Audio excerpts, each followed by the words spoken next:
do it.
You're muted, Shay. You're muted. Because I had to manually mute you.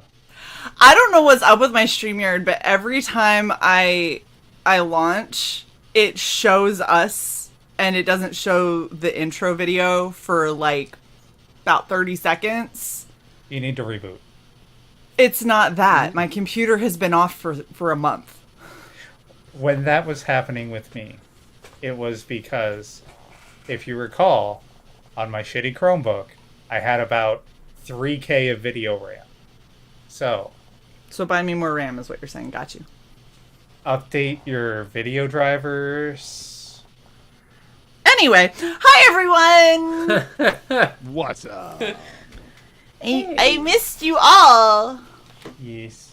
It's very weird. I don't know how to stream. I have forgotten it. That checks out. It's been like a month. I don't know things anymore. Yeah. Lots has happened. All the skills out the window. Got none of them. Didn't really, to be fair, didn't have a strong base to begin with. Let's be real. Wow. 39 months of streaming. Not a strong base at all. Nope. Well. Welcome to Dice Dames and Dudes, y'all. Before we get into the recap that I know I desperately need, because I remember I play Bryn. And she has an axe. Solid. That's a good Yeah. start. And you did a thing. It's gonna be. I do the thing, and the stuff gets on fire, and I have dogs, and a yeti. With the axe. Yes. But before we get into that, how has everyone been? It's been like a fucking month. It's been insane. Luke, how have you been? I'm all right. I've actually been going through my my comics. Yeah, I saw that. That's insane. Yeah, I'm on the second half of it now, and I've got probably about over three full long boxes full of comics that I'm getting rid of, and I'm sure there are going to be more. Wait, Yeah. anything good? Oh, I'm gonna organize it and get a list of everything first, and I'm gonna let everybody get a chance to look through it. Dibses. Yeah. You know If there's what you any, should do? and if You I should go give through and I some- see anything that's like, I know somebody will dig, whether it be like a concept or an artist or something like that. Yeah. I'm setting it aside. Like I got a. You should do a channel way check. giveaways. Well, You yeah. should. Yeah. Yeah, that's what I'm thinking. And just have people cover shipping or something like that. Like when is your channelversary like? I'm not sure. I'm gonna have to look. You should check, cause I think it might be May, maybe April. dude, that would be like perfect. It would give you plenty of time to get things kind of set up and figure out how you were gonna do it, and then you could do you could hype it and do a channel giveaway. Yeah. Yeah. Yeah. And I've as soon as I hit 500, I'll be giving away those Bernie Wrightson cards as well. So Nice. Yeah, I Yeah, think you could we're do due it for a like, channel giveaway. yeah. You could do it like, what the fuck did we do, Shay? I forget what it's called. We did a channelversary. Well, when you spin the wheel. Oh, the Wheel of Doom!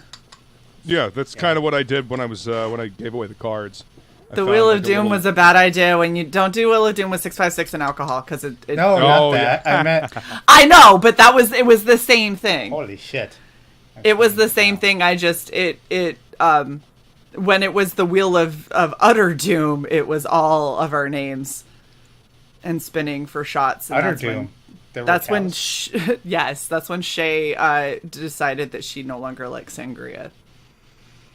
Well, sangria no longer. I thought it was Shay. Scotch. That too. It's all 656's fault that I won't drink sangria anymore. I actually just threw out a bottle of sangria from my fridge because I was like, I can't do it. Like I just look at it and I'm like, ooh, I can't. Nope. Me and Goldfire. Dude. Well, that's the weird thing is the thing that actually made me blackout drunk and throw up everywhere. I'm still good with. I just don't want a lot of. But I don't drink cheap vodka anymore. Yeah, mine was probably cheap vodka because I don't buy expensive shit. Sai, how have you been? How was your holiday time? My holiday time was very uneventful. Today marks the day that the papers are signed, so the Florida house is in the process of sale. It's under contract! Yay! Nice. And we already have the Virginia one locked in, so yay. Hell yeah. Yay. So, early February Or is late like January. Late January, early February for move dates. Yeah. Nice. So excited! Congratulations. It's gonna be Thank so you. good. Escape velocity. Someone should start thinking about planning a weekend trip. Shay? See, you should think about a weekend trip that you don't have to take leave for. I know. I need to find when. When's MLK? Milk? Yeah. Let me see here. What day is that? MLK Day is Yeah. January 16th. Motherfucker. Little early. What is it? Is the next one President's Day? Yes, which is in early mid February. That will be a long weekend for me. So, yay! We will do that. Woodrow. I'll tell you later. What? Wait, what? No, I can't. No. I can't tell you. It would dox me. I can't tell you out loud. Okay, well then DM me. Woodrow, how was your holiday? Kind of uneventful too, for the most part. But like, I'm just kind of biting my nails because we've got the last, several pages coming out from Bruce. So I'm starting the next process and getting those colored, and then doing the last editing pass over the script before I save up money to get you guys to edit it, and then get it to Letterverse. So I'm just Awesome. excited for I that. am so excited. I am so excited. Yeah. Shay, And are I you excited really by need- that or what I just DM'd you? I haven't read what you DM me. I'm excited about what Woodrow just said. Ha! You motherfucker. Take that. Oh! That is also awesome! Yes. Yes. Yes. It doesn't really dox you, you dork. Anyway. It does. It does. Double D's. Wow. It's about Sai's birthday, everybody. It's not a big deal. Uh-huh. Well, Jesus Christ, you just told them. Oh no! She's gone. Luke, you want to help host a monetized channel? OMG, Sai has a birthday, everyone. Sai was born. Put together, created. assembled. Let's get it right. Created. I'm sorry. Was Pieced created. together bit by bit. Was built. Was booted I off built the it. assembly line. Was put in the reject pile. Oh, Oh.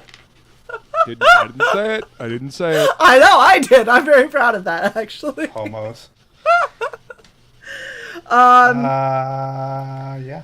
So, as far as my holiday season, I won't get into that here because Oh boy. that's more of a regen with alcohol scenario. Oh, I didn't I have to deal with my grandmother or my aunt or any of my cousins. It was just Oh, me wow. and my That's mom awesome. on Christmas. It was fantastic. Nice. Yeah. Did Very Shay get peaceful, side very quiet. bigger gazongas? I mean, I have two sets now. That The was- second set are very large. Very I got Terrible side bigger fucking gazongas like a year plus ago or something. Oh, also, two things. One, I got a haircut today, and holy fuck, does my head feel better. Luke, it looks like you just got a haircut too. I mean, I had my buddy Brett shave the sides of my head last week. Why does it look like your sides are getting higher and higher? It does. It doesn't. I have no idea. Shut up, Shay. Because you don't pay attention. And You're the worst girl ever. And 2, I got told by several people that I look 30. Yay. Nice. Which, backs up that whole Shay's coworker seeing a picture of Shay with her arms around me and going, so is that your son? Brutal. I think that was just more a size thing. It was immediately after he went, oh fuck, I just fucked up. And I was like, yeah, you did. Wow. Oh my god, Eric, that is so vicious. Damn it. Eric's mean. Eric said that's called balding side. Leave Luke alone. I'm not balding. I was going to say I am Luke is very far from balding, so. But I appreciate the concern. I need to re-dye everything because the color is because it's blue and blue doesn't stay in very well. Yep. I didn't have blue's to, hard to Eric. keep. Everyone around who heard it nearly killed him. It's because the blue color molecule is a very big one, so it has trouble sticking. It to the doesn't hair. stay in the hair. Green stays longer. It's a smaller color molecule. Anyone who's had blonde hair and then attempted to dye it back brown the day before prom knows the green. Specifically, the day before prom. Yes. That's when it's just all bets are off. It's gonna go terribly. Yeah. I had to dye my hair 3 times Oh my god. to get it to not be green. I dyed my hair blue when I was in high school, and I just did the underside and a couple of streaks, and it was supposed to be semi-permanent. It washed out like a temporary, and then when my sister, who, by the way, was a hairstylist, so I was her guinea pig for brands that she didn't have experience with, so that's what this was. Yep. And it's because she did my hair for free, so like, what am I gonna do, bitch? So she tried it on me. It washed out like a temporary. I told her, and she was like, oh, no, that sucks. So come in and we'll strip it. She went to strip the color out of my hair. Apparently that made it permanent. She put straight bleach on my hair with the, don't worry, we will put a mask on to fix everything that I'm stripping out of it. After the fact, she put straight bleach on. It still wouldn't budge. She had to give me, all under had to become brown. She had to give me like lowlights. And then she tried to alternate low and highlights to hide the stripes. And I had to wait for it to grow out. It was terrible. And it lasted a really long time. That sounds scary. Yeah. And she goes, well, at least I didn't use it on a paying customer. I was like, thanks. It's not like I'm, 14. I mean, Formative years. It's fine. Endless ridicule. Yeah, they literally said I looked like an aging Marge Simpson. Ouch. Because it was like blue-gray when it washed out, and then it stayed blue-gray permanently. So they were like, oh, you're like an old Marge Simpson. I was like, I hate life. Nice. It's great when you're a 14-year-old with self-esteem issues. It works wonderfully. And Frog G, I agree. There's nothing wrong with green at all. Quite fond. Green of is green, awesome. In fact. Quite fond of green. So, before we get started, real quick, I wanted to address one question from some person. So, who we have in the auction so far. I'm going to go through the list so you guys are going to get like the inside scoop because you decided to tune in to our D&D shenanigans. Yeah. And this is what we have so far. There is a cutoff of either when the spots are filled or midnight on Sunday.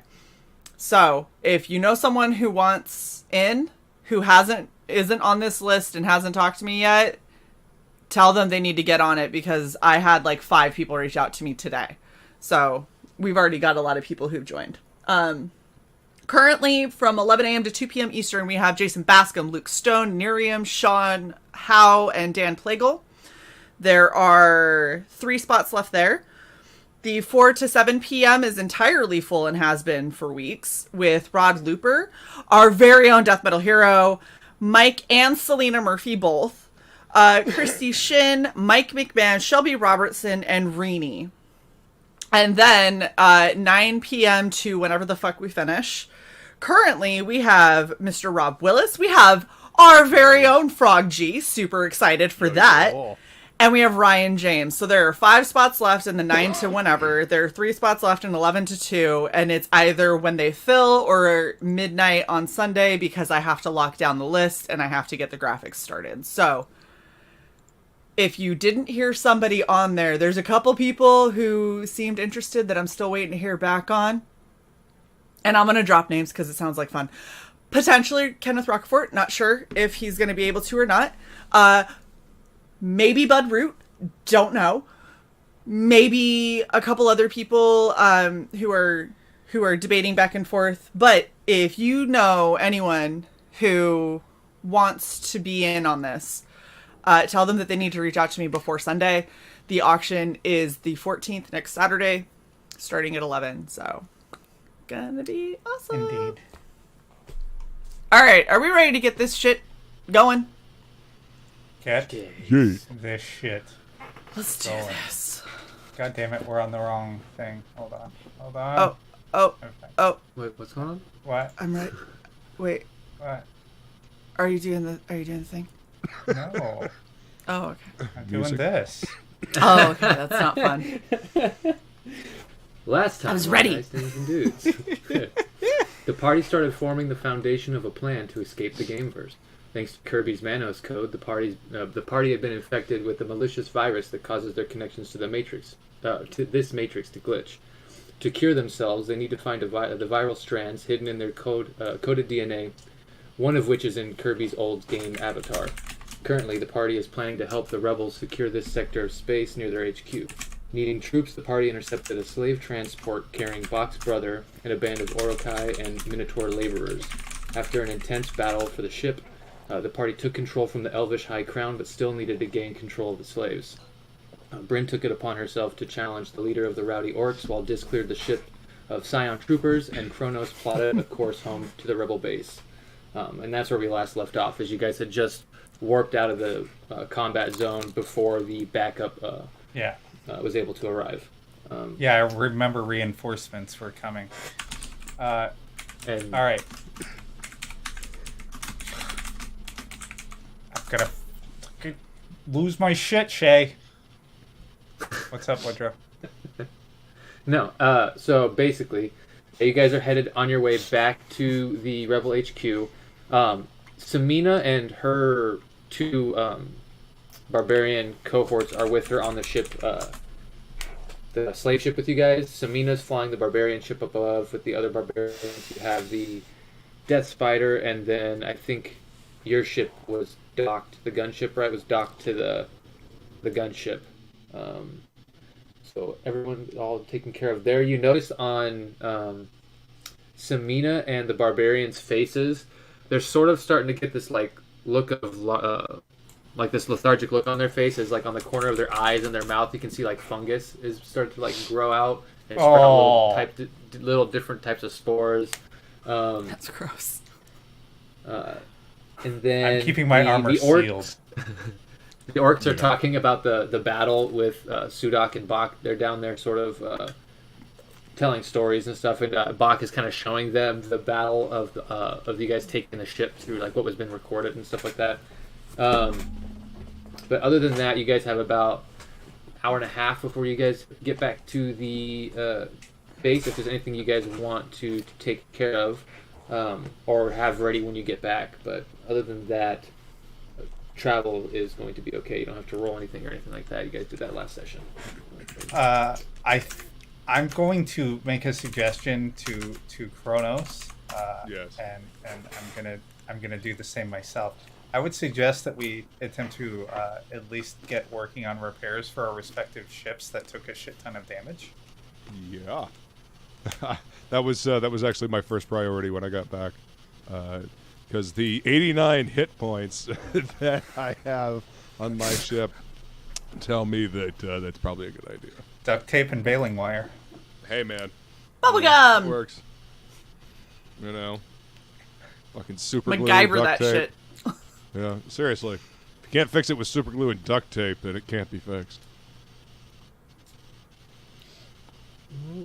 Alright, so if you want, you can try and get people like the laborers to help you start doing some repairs in that hour, and kind of when you guys land, they can kind of stay around there and try to help you get that transport and your guys' ships fixed for rescuing them if you want. The Minotaurs seem to be very receptive when you guys try to talk to them. The Brothers of Bone and the Orcs are receptive, but they're still kind of like standoffish, kind of like sticking to themselves, and they're like respective groups. They're two little gangs. I mean, I can beat more of them up. No, they're not. They're not being rude or anything. They're just kind of they're still cliquey. I hate Jutal, the guy that yeah, Jutal, the guy that you beat for the Red Crown, is kind of like trying to patch up his ego and talk about the battle and other past battles and compare things you guys did on the ship. You can hear him saying stuff. Korigak is the old wizard or the old warlock that you had kind of gotten onto your side on the Red Crown. He's kind of over there with them. You can see that he's kind of like he's more receptive than many of the other orcs besides Sudak, which is Bok's brother. And then there is another orc who seems kind of like a standout. He seems to be eyeing Dis every now and then, because Kronos, your passive insight would pick up on this just being around, standing around. One of the orcs does seem to kind of just be eyeing you guys, and then seems to be eyeing something about Dis. You're not exactly sure what. Do I notice this at all? No. Damn it! I was Does- going to give him the stink eye. Does my passive perception notice No. this? God damn it! It's only a 26. It's more of a body language insight thing. It's not a perception thing. It's not like just watching them. Let's see. Okay, that is taken care of. Okay, and so Like, if you want, go ahead and. Does this person seem openly hostile, or just No, just wary? they're just curious. They're just eyeing. Okay. Like they've eyed you guys, and then have been eyeing Dis ever since they caught eyes. Something about Dis has caught their eye that you've noticed. You don't know what it is, and then And the only dark one of elf the- in the universe having a big fucking cybernetic eye. I mean, could be any of that. Your stuff. scantily clad armor. scantily clad. It looks nothing like this picture. I was like, there's a lot of dark elf skin. It does not look like that. I really just need you to cover up, babe. The as the orcs are sort of talking and their little separate cliques, the Minotaurs are actually bringing out, along with some of the orcs, they're bringing out the containers that were in like the cargo holds that you guys came in through, or that Samina came in through, and they start basically pulling out some military type equipment. It seems to be stuff that was confiscated either off of these people or other types of people, but they've got like pulse rifles and some basic shields and basic armor, stuff like that. But they're all basically passing that around in case you guys are attacked again, because they're not exactly sure what's going on. But if you want their help with repairs, you can try to persuade them, or you can just go ahead and do repairs yourself. You've got Bok with you. He can help you with anything in terms of engineering or repairs.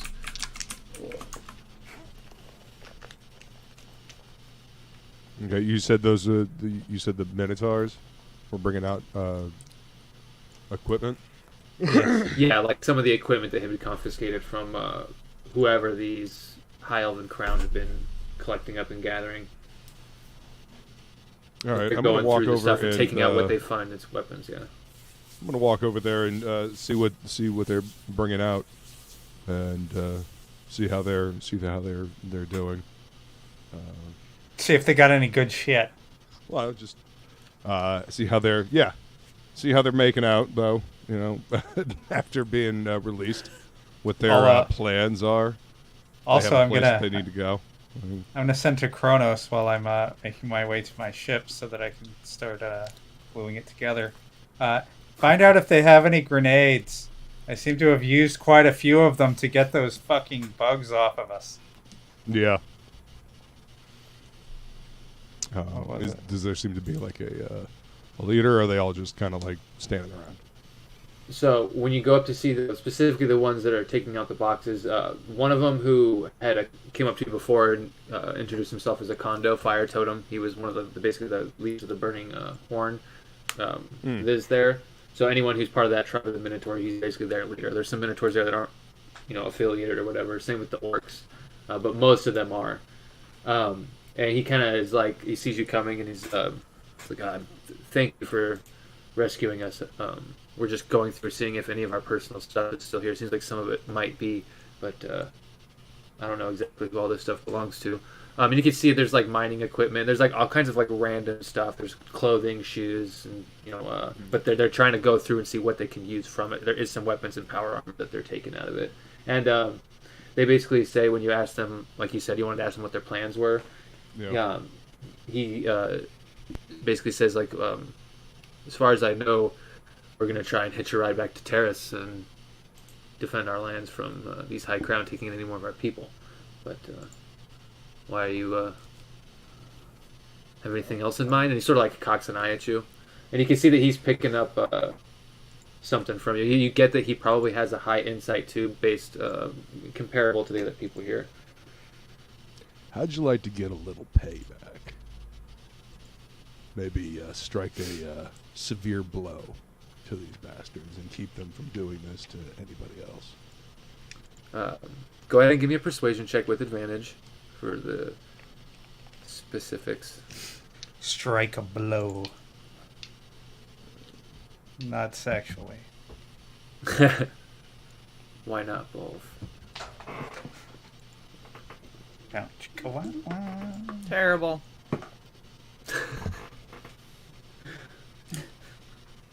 Y'all Forgot how fucking heavy these metal dice were. It flew right out of the fucking hand. Hey, don't take your toe out. Right? It will. Right? 19 plus Oh, not yet. 7. Okay, so Yeah, 26. so 26? Yeah. He kind of looks at you and looks around. He sees the barbarians and goes, my people aren't necessarily trained military. And you can see he's looking at the barbarians when he says that. He goes, what do you have in mind? Well, we're planning a little something, and we need help. We need people that can at least fight. Doesn't necessarily have to be military trained, but we need backup is what we need. We're going to be making plans, and we're looking for help. We know our way around weapons. Shit out of the fucking government. We Government totally sucks, you motherfucker. we do enjoy a good hunt. So we'll take what weapons we can here. If there's anything else you can give us that's better than these pea shooters, let us know. We've been picking up some stuff, so yeah. Lund. Good to hear. Lease. Yeah. Yeah, I suppose we could return the favor. The Burning Horn could return the favor for rescuing us and giving us our freedom back. And It's definitely not required, but it is appreciated. It's just a small police planet. It's very small. Well, we'll clue them in when we have a better idea of what we're doing. And what I say to him,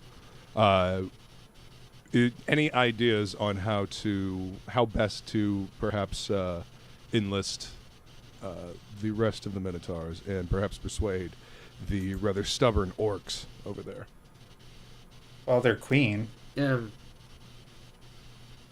It's stubborn. I'm saying their queen could help convince them. Queen Bryn. Oh, me? I was like, wait a minute, there was a queen on the ship? I don't remember that. Hi! Yeah, the beatdown queen. My bad. That's right. I just punched him. The queen of fist. He kind of looks over and he says, "It seems like your best bet would be to massage Jutol's ego as best you can and play to Korgak. He might be able to get the red crown on your side.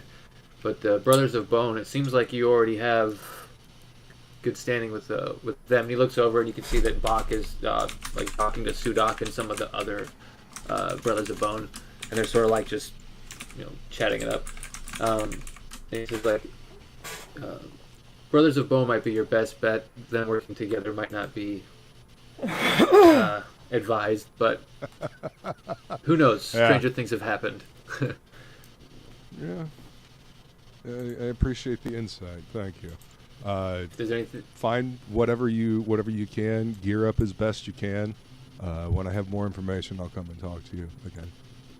Okay, and he's like looking at the damage of the ship at the ship that you're on, the slave ship from the disintegration grenades and all that, and he goes like, "We'll do the best we can to get this patched up just so it doesn't fall apart on us." He sort of like chuckles at you. Yeah.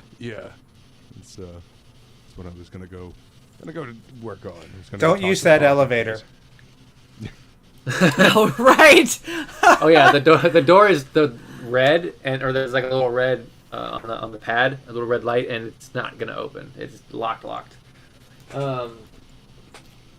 Let's see. So yeah, there's still Jutol and Korgak in the Red Crown, and then there's Gorn, Sudak, and Bach from Brothers of Bone. If you want to try and get them on your side for the fight, and then let's see. But they're not fighting each other, so that's good. Yeah, that's keeping the peace here is good right now. Frog G needs to be an announcer for boxing or wrestling. He's very good at these. Rude. Rude, Des. What? Nothing. I rolled a 22 for repair for my ship, just to let you know. Are you? It's like- You have engineering on your sheet, right? I do. Okay, nice. Yeah, 22. So go ahead and roll. Let me look. I believe that is 46, but I'm just gonna look real quick. 46, yay. Oh, the letter D. Damn it. I was looking forward to those 46 hit points. You can get 22. It might be more than that. I'm just gonna double check. But I mean, that's accurate. When in doubt, assume this is being rude. yeah, and you guys do know that before the assault on this police station that you're doing with the rebels, you have about 9 days, but 2 of those days are gonna be the people are gonna be in a coma as the fungal babies are born, the duplicates are born. But it gives you more bodies to move around and do stuff with. That's cannon fodder. Salad shooter.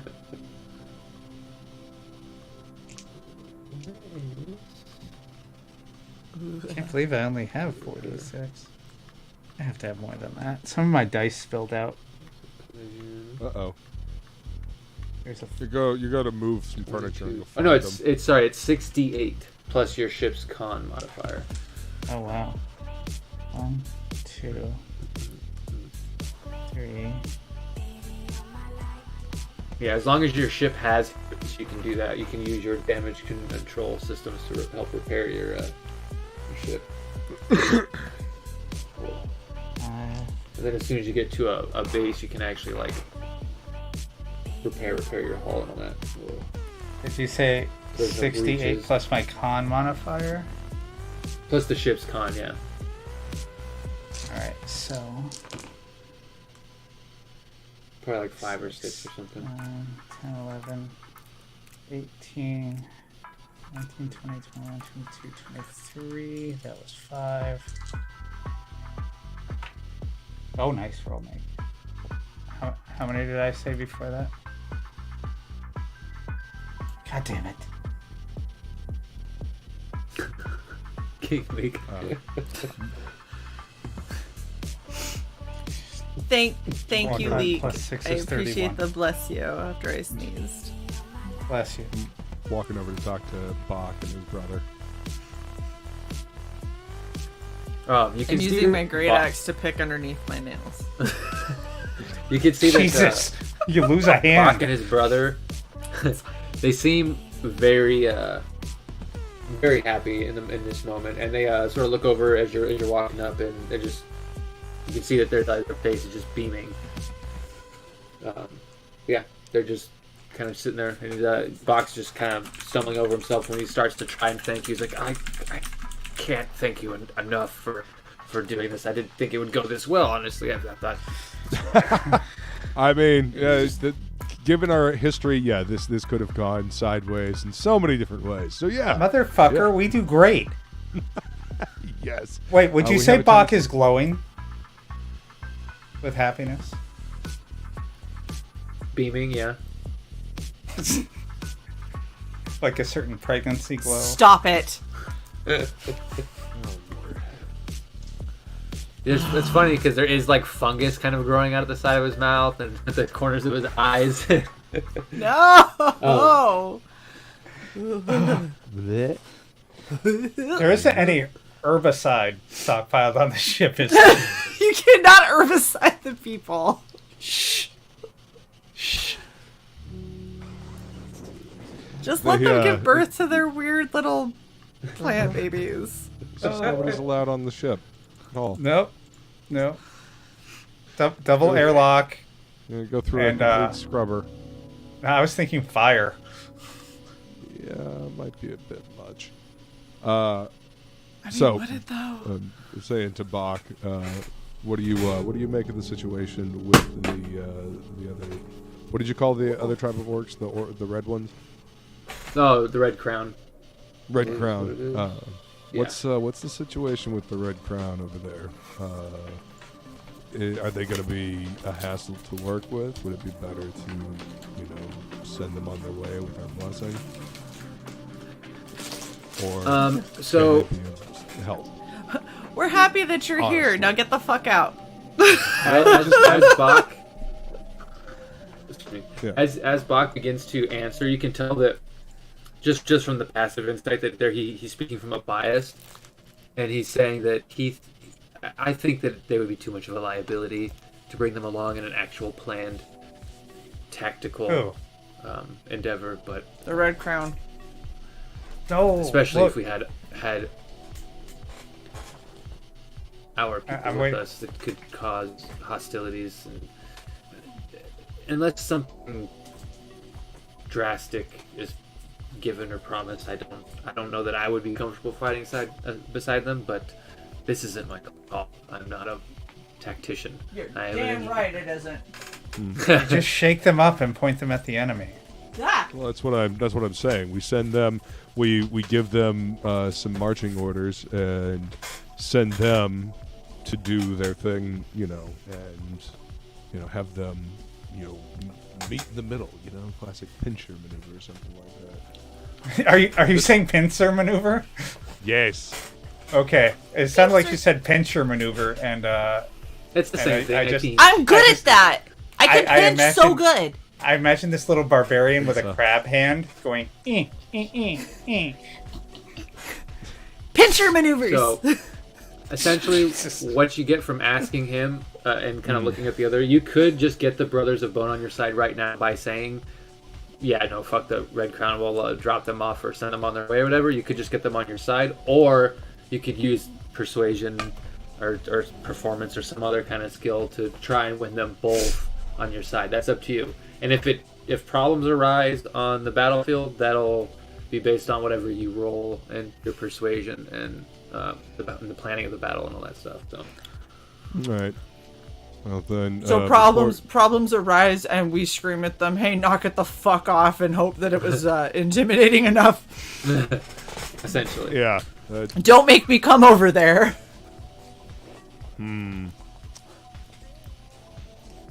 Well. Yeah. What do you think, team? I'll telepathically or through our link. What do you guys think? Do you want to deal with a possible war between factions in the middle of all this chaos? I would hope, and I'm sorry to jump in here, Brain. I know you're the queen and all, but I would hope that they would be able to get along for the purpose of kicking the shit out of the people who were, going to enslave them. I'm kind of a similar mind, and if they start acting like fools, I'm okay punching people again. And That like I said, keep them separated. yeah, Bach was speaking from a bias. Separated. Right. Yeah, see, look, Frog G gets it. This is my level of threatening. Oh wait, I have to do it this way. There we go. Smush. I squish your head. I squish your head. But yeah, I look at it as they can do whatever they gotta do after the main threat is gone, because it's not gonna fucking matter. Right. So let's utilize them now, and if they turn into assholes, I'll fire a meteor at all of them. Or just BFG, right in the middle. Yeah, I mean, literally, I have so much that I could just throw at them if they decide to try and war in the middle of war. Yeah. And they don't biggest wanna concern listen is to the reason. Waste of resources in the middle of a fight. It'd And, take one. Yeah. It'd take one bullet. I'm pretty sure that whatever survived would probably not want to fuck with us again. Shay, every time I equalize your audio level, I know, I keep you moving. get closer to the fucking mic. I can solve that. Wow. Aw, King Week, that's gross. I hate to bring up something as mundane as our lives. Is anyone else pretty fucked up from that last fight? Because Not really. Didn't we long rest when we got back from like that big? We're not back, the though. fight to take the ship. Dis got Oh. fucked up. This got super actually, fucked. like yeah. I mean, Right. if we don't have a time to long rest, I have 2 superior potions of healing if you want one. no, I don't want to waste potions right So you before have an the even bigger staff, fight. yeah. The staff of healing, I think. There's, Kronos, lend me your Kronos, I believe. stick. And Hit Bryn, this you with have your the stick. you have the Okay. staff of power, right, Bryn? Was it you that had it? The one that had the spells put into it, or was it? Oh, you have that too, Kronos. No, that was Dis. Dis? Dis Okay. had the staff with the charge that was holding the spell charges. I I put have the I staff put of a healing. charge into it. Kronos Yeah, put a charge you put into it, and we bandage. handed it to Dis. Yeah. And Dis put darkness in it. Yep. Yeah. Okay, so Dis has. I just want to make sure because I have it over here. It's still floating. Yeah, it's then, Dis has it. Okay. Well, what spells are in it? Darkness and what? Spirit shrouds and banish. Well, none of those heal me. goddammit. No, I don't No, have I'm just healing saying. spells. I just. I got the Yeah, I was just staff trying of to make sure. healing. I mean, I can just. No, I get you, Woodrow. Kronos, hit Dis with the staff. You take 1 man. point, regain how many? Bonk Dis over the head. Let's see how healed they become.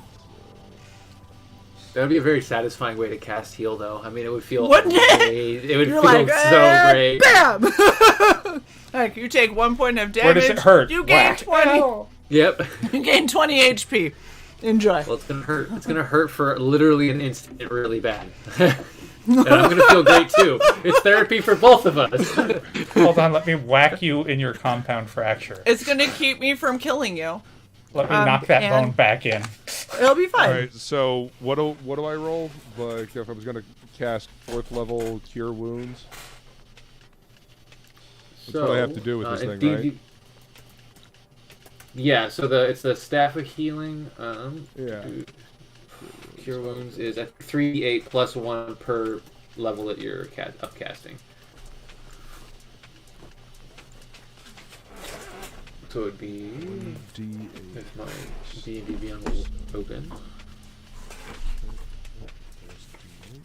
Okay, so what level are you casting it at? I guess 4th. If I was 4th, so it'd be Or use 4d8 4 charges? plus your charisma modifier or your wisdom modifier. okay. 4d8 plus. Or no, for you it would be charisma because you're casting it.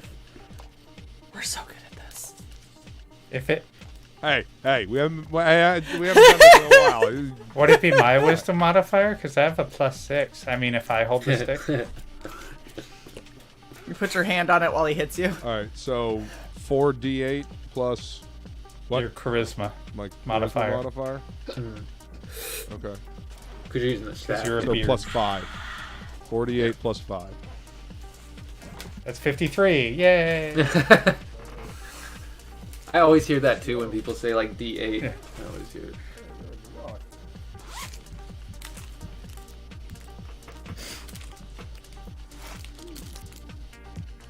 24 back. Wait, no, plus 5, 29 so back. 29 back. So you have to add, Luke. Yay! Only 35 to go. I mean, it's better That's than right. none. Better than where you were. 10 charges. Oh yeah, keep your mind. Up to 4. So you can pump another one if you want. Yeah. I was trying to see what else this thing can do. It's like restoration and then mass cure wounds, but I don't necessarily need that right now. Is anyone else Yeah. hurt? I don't think so. A No, I little, but didn't. not. Well, Bryn got punched a little bit. Yeah, there's not much. I'm You're 134. 25 down. Look at Luke. Fucking spotless. Well, yeah. I was teleporting around and So was I. things, man. But I was in the vacuum of space. Yeah, I only got hit like twice by an orc, so I just spent the majority of my time paralyzed, standing on a table, very upset. with the gun as your dick. Good. Ah! And I was like, motherfucker, every time. So if you're gonna get stunned, that's the way to get stunned. I mean- I should have snuck by and stroked it. And then All right, continued. you want me to hit you with Cock the it. stick again? Up to you. Yes. I can long rest Yeah. it. It's fine. punch side with this. What? Hey, all right. I mean, we're gonna get a chance to long rest anyway, so I mean, we are getting a chance to long rest. Yes. Okay, out of character, I just wanted to acknowledge the fact that I was at less than half health, and address the fact that my character would probably want a little healing, being that low on hit points. Cause you just got the shit fucking shot out of you. Thank you, some person. Well, I mean, I don't get low on hit points very often, but when I do, I want to be whacked with a stick. Right. So. Questioning you now, Sai. Shut up. I mean,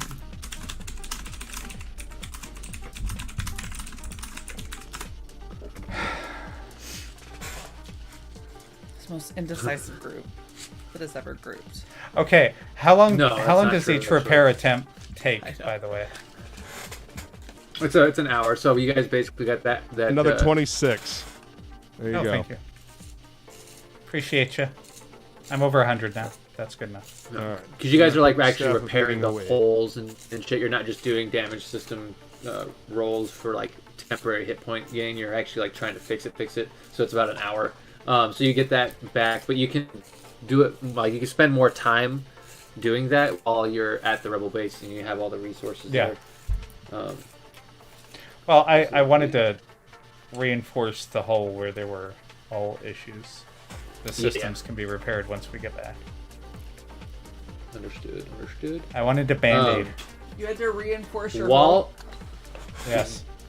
while you're walking around and doing repairs, some of the orcs and minotaur are following Kondo's lead and helping kind of repair too. Like the main ship. And as you're kind of walking to repair on your ship, Gorn kind of walks past you, doesn't like bump your shoulder, but gets pretty close to you, kind of looks down and just says, "Nice armor." Kind of like keeps walking and goes to repair something that he's I will rip your arm off, you bastard. He does that to me. No to me. No, No, to to Dis. Can am I near? Do I hear? Give me a My perception. response 'Cause is- something's actually happening with you right now. Oh, okay. So perception. Mm-hmm. Is that what you said? Yes. Yep. All right, how about it? I'm switching. 21. Okay, cool. So you would hear it, but what were you gonna do first, Dis? Well, I was going to say, yeah, it is. Yeah, it is.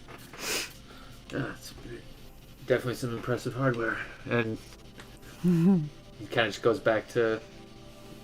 It just seems like a stray comment. If you want to, you can make like an insight roll to see like what he was trying to do or what he's talking about or something along those lines.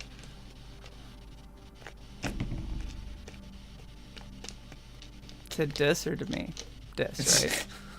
Well, you both can. You both noticed it. I only You're both rolled a there, 14. yeah. Okay. But Bryn, 21 again. a 21 Look at again. you. Okay, so yeah, so as Bryn walks up, Dis, you seem taken off guard, almost just like, how dare you talk to me, or whatever. However you feel about it, this interaction, it kind of takes you off guard a little bit, and you're kind of taken aback, like you said, like, yeah, it is. And as he's like, yeah, it's just some impressive hardware, and goes back to work. And Bryn, you notice that something about the armor, according to the way he said it, is offending Gorn, but you're not exactly sure what. But that's where, yeah, it's some type of way. Like he seems off-put or offended by something about Dis's armor. Oh, I can solve that. I have some hit points now. We can It's like, address that situation. babe, I don't think stripping is gonna help in this scenario. Did you hit your head again? Fuck off. My response to someone who has a problem with me is not to take off clothes. You have mistaken me, madam. I thought you were gonna go only guards again. Oh, that's my response to successfully completing a mission. Oh, okay. My bad. But only around people who have money. These people clearly do not. That's fair. Not to mention, money in this world is about to not really matter. That is true. All right. I just telepathically keep hacking, Woodrow.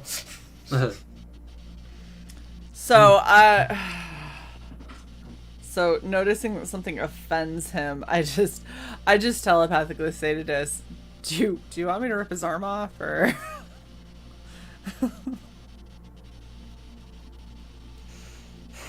That's all I got. Because if he's just offended, I don't really like. All right, I guess I'm just gonna keep an eye on you. Why don't you investigate in some way? Well, you know what? I have a plus 13 to investigation. Maybe I should investigate in some way. Which So tribe is investigating this would be dude like from? shaking him down, going through his pockets, or going through his things physically. I wouldn't. do Perception that. would be looking him up and down. Insight would be like reading his body language to see what he's thinking, like kind of looking at the base thoughts of his mind, like why he's doing stuff.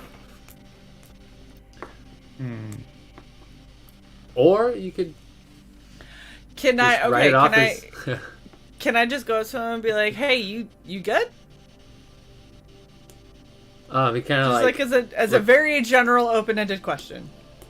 okay, kind of looks up at you, looks over, and you're not trying to like intimidate or anything, like you said. No. You're just literally just asking. Okay, just Yeah. Kind of was. No, it's just curious where your friend got the Magitech artillery. It's a nice piece of tech. Yeah, I'm pretty sure we pulled it off of the corpse of the guy who tried to kill us in it. No, this when you armor Shut up. belongs- when you say that, There's a little smirk on his face. Give me an insight check. Okay. Oh, I didn't do so good this time. I got a 13. You think that you saying that it's him being an orc, it's him trying to just ease the tension, like maybe he doesn't want the tension to go any further. Mm-hmm. Yeah, no, he smiles and kind of goes, no problem, I was just a little curious. Okay. Like, well, I just want to make sure you were cool. And that there's not going to be a problem later. No problem at all. Okay. Can I insight any part of this conversation now? Yes, you can. Because this sounds fishy as fuck. It does. Like I've met merfolk that were less fishy. A 17 plus 6, so a 23. I gotta look. I got a 16 on the die, so I gotta see what his skill is. I fucking forgot. Switch over. Stripping always helps. Thank you, Leek. All right, so that's gonna be all right. So you with that roll with the 23, the smirk and his answer is definitely not honest. He's got some kind of problem. Insight would tell you that there's definitely some kind of problem because he said there isn't, and that is not the read you got from him with the 23.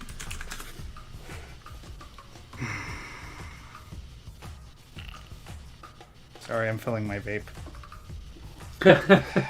Okay, I'm over here listening to this weird Look, pup playing in the background. Bryn, give Damn me a history check with Synth world advantage beat. because of your survival sense. It's not a survival skill check, but your survival sense sort of plays into remembering certain things. Survival sense tingling. Yeah. Wow. Nat 20. Barbarians. Nat 20. Yeah. This person, actually, Gorn, looks familiar when you start to look at him. There's like something, the tattoos are completely different. But you remember, I believe it was Kronos, maybe Dis, I believe it was Kronos beheading an orc that looked like this and taking the Magitech artillery off the power armor that Dis is now wearing. And storing the heads of those frozen bounty hunters on Kronos' ship in cryo storage. But you have just confirmed that you are the murderer. Storage locker, and we kind of we locked the freezer. Yeah, and you get the sense that, and so you didn't get the insight, but with that nat 20 on your your history, to remember, you put together that that's what the smirk was about. I just told him we killed his brother, or someone he's related to because of how close he's resembling him. Yeah. Mm. Is anyone around right now, or is it just kind of? Yeah, there's everyone on the ship is around fixing and moving around. The whole ship is here. Yeah. I just kind of let Dis know, like, yeah, I think I just made this guy. I don't believe in letting problems fester. I don't know how you're gonna solve this without creating a whole lot of other issues right this moment. Big old area of darkness, and oh my god, his head popped off. Yeah. You have to cast the spell. I don't think that's gonna work. And then lie to everybody, but you can do that. Or intimidate everybody. Like, how about better this? at that. How about this? Let's hold you think on. they're gonna fight for you if you do that? let's just time out for 2 seconds. What if we just keep an eye on this individual, and when there is a more opportune moment, then we deal with it. Because right now is not an opportune moment and is definitely going to fuck us later. But in the chaos of battle, shit can happen. A lot easier. Listen to the barbarian with the wisdom ring. Look, our wisdom and mine are equal now. Thank you. I know, but you are very emotionally driven. No, I'm very. I'm sorry, you're black and white. Oh my god, you racist bastard. I'm so racist. My bad. Because I'm a dark elf. Oh my god. I'm sorry. You're dark blue and white. During all this, I want to Dark blue? I'm not a ship as well. smart. All right, look. What, Cronus? I want was to it? fix my ship. Okay. Okay. And you know, I'm And all of this is being said What do you- telepathically, so I assume that Kronos is sitting there just going, motherfucker. Like, as he's like, He's like, "Sir, he's you're just right, fixing his fucking shit." shit. Every fucking time. Just... unfucking believable. I'm locking the this door got- to my ship behind me. Yeah, that would be a good idea. Yeah, and then you take the rest of the time to do the repairs that you got for that hour, which you Yeah. already added. And then, Kronos, what was your roll for engineering? And these are Plus 11. That's a 19 plus 11. So Oh, nice. 30. 30? Is that what that so, is? 30? so you do 68 plus your ship's constitution modifier. And your ship should be on your sheet. I believe I put everyone's ship on their sheets, but if I forgot, I can open it. Well, mine was. Yeah, I actually took a I don't have a screenshot of the scrolly thing, and I kind of photoshopped it together, so I have one like concise sheet of my ship. No, You have it's- half an it's elven on- gunship. Yeah, you have the elven gunships on your sheet too, so you can look at stuff, so you can see like what you. Yeah, you're the co-owner. In your extras, so you also have Enar. Enar's also in there, so you can command him to do stuff. So he has a sheet. So if Go, like, you're Enar! on your ship Oh, yeah, there's a someone's- gunship. assaulting, you can just use one of your on your turn. You can like command him to do some shit, and then he'll join initiative or whatever. Did you say So six? yeah, you got a Right. character sheet for him. Yeah. Oh, Plus Yeah, your 68. ship's con. poor Enar Yep. has a fear of fire. That makes sense, but also, oh, You're all about fire. I know. You That scare means him. every time I fight and Enar's around, I'm scaring the shit out of him. It's okay, just as long as I don't set him on fire, he's fine, and he won't Why get am I- disadvantage. Why am I getting random think the- perception checks for you, Shay? I think the only time you fought him was bare-fisted in the cave, right? Yeah, No. yeah. I'm just saying, like, if he's next to me while I'm fighting other things, he's probably like super anxious every time I cast Terrified. fireball, and he's like, just don't point it towards me. Just don't point Yeah. it. Just don't be mean to mom. As long as you're a good boy for mom, she won't hit you with the scary fire thing. I'm That's just what saying, Frog- when you Frog cast G Meteor, mentioned. he's Oof. wetting himself. Yeah. Yeah. Now, Just Frog G's all been you working smell that. is Been Yeti working on piss. that because technically laser guns shoot fire, kind of. I mean, it's radiant energy, so technically it's not like fire, but It's hot though. It's loud, not like bright, fire yeah. bad. Lasers All are right, so hot. I rolled 6d8 Bright light. and I got 32. What am I adding to it? your Your ship's, ship's constitution modifier. On modifier. Okay. Yeah. Plus 3. So 35. So you heal 35 on your sheep. So in that hour, you get 35 hit points back that aren't temporary, system hit points, and then you actually fix like whole dings and stuff like that. 'Cause you didn't take anything big enough to. You didn't hit one 0 hit point or whatever. You didn't start like breaking apart. No. She's I- breaking up, Captain. I got closer than I would like to be quite honest. But yeah. You got hit by a Yamato cannon, I think. Yeah. Yeah. Yeah. I'm pretty proud of the way, she held together, but let's not do that yet. Do we have any extra Sounds- shields lying around? Can I pull your- Let me just pull one straight out of my asshole. right? Oh my I god. Brown shield? Giant bag of holding or Like a something? Jerky Boys skit.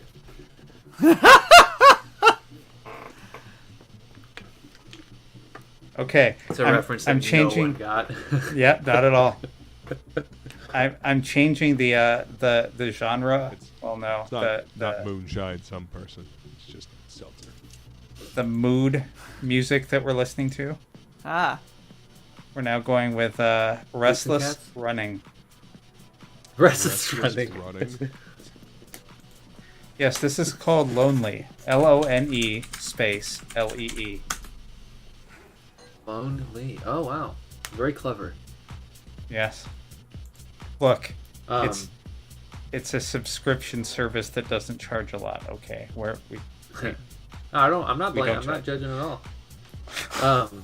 Bryn, while you're on the ship and that sort of encounter has gone on, and Dis has gone onto the gunship and locked it behind them, like they stated, to do repairs. Korgak, I think his name is. I scrolled away from the name. Korgak comes up to you and he seems to have like this look in his eye, and he kind of goes, I wanted to ask you about the maiden, Skeggold. You mentioned her, and I was curious what she means to you and your people. I've never really got to talk about it with another shaman before of your kind. And you get the sense that he's curious about just what that Valkyrie spirit means to you, and from where you come from, it's actually different than what you learned on this in this universe, because you went and you looked through all the history of like the barbarians and stuff like that, and when you came across that name, where you're from, she's more of a kind of like a goddess of war, protection. She's not necessarily one that carts people to their death, but she's like the protector of fallen warriors. And then in this universe, when you came over here, there was a similar name and a similar theme. In this universe, it was more leaning towards Valkyrie, as it was someone that actually carts fallen soldiers off the battlefield, more of a typical like Norse myth. He sort of asks you what she means to you. You can answer however you want, but those are the two things you know of Skeggold from the places you've been. Okay. So Skeggold is a protector, I think, is the easiest way for me to describe my connection instead of relationship. Like my connection with Skeggold, she's my protector. She helps guide in battle, and helps steel me against my enemies. And you can see on his face he's sort of like smiling, and he mentions a name that actually you've heard from your previous world. He mentions the name Grumsh. Okay. And where you come from, it's just like a god of war and tyranny and like conquest. But here he describes it a little differently. So you hear the name and you're almost off-put at first, but he starts describing like a similar thing, and it's a protector, but it's not described in the same way. It's more of like protected by darkness, and the way that he's describing it more reminds you of Dis, and the way Dis moves and shadow and all that stuff. And you get the sense that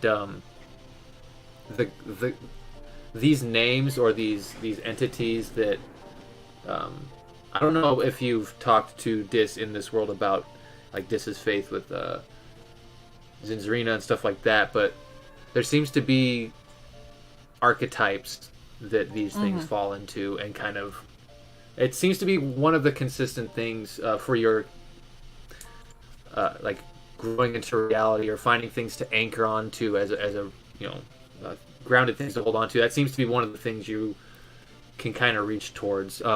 And the way he described it as a protector, but a protector in darkness, it's actually rather comforting to you.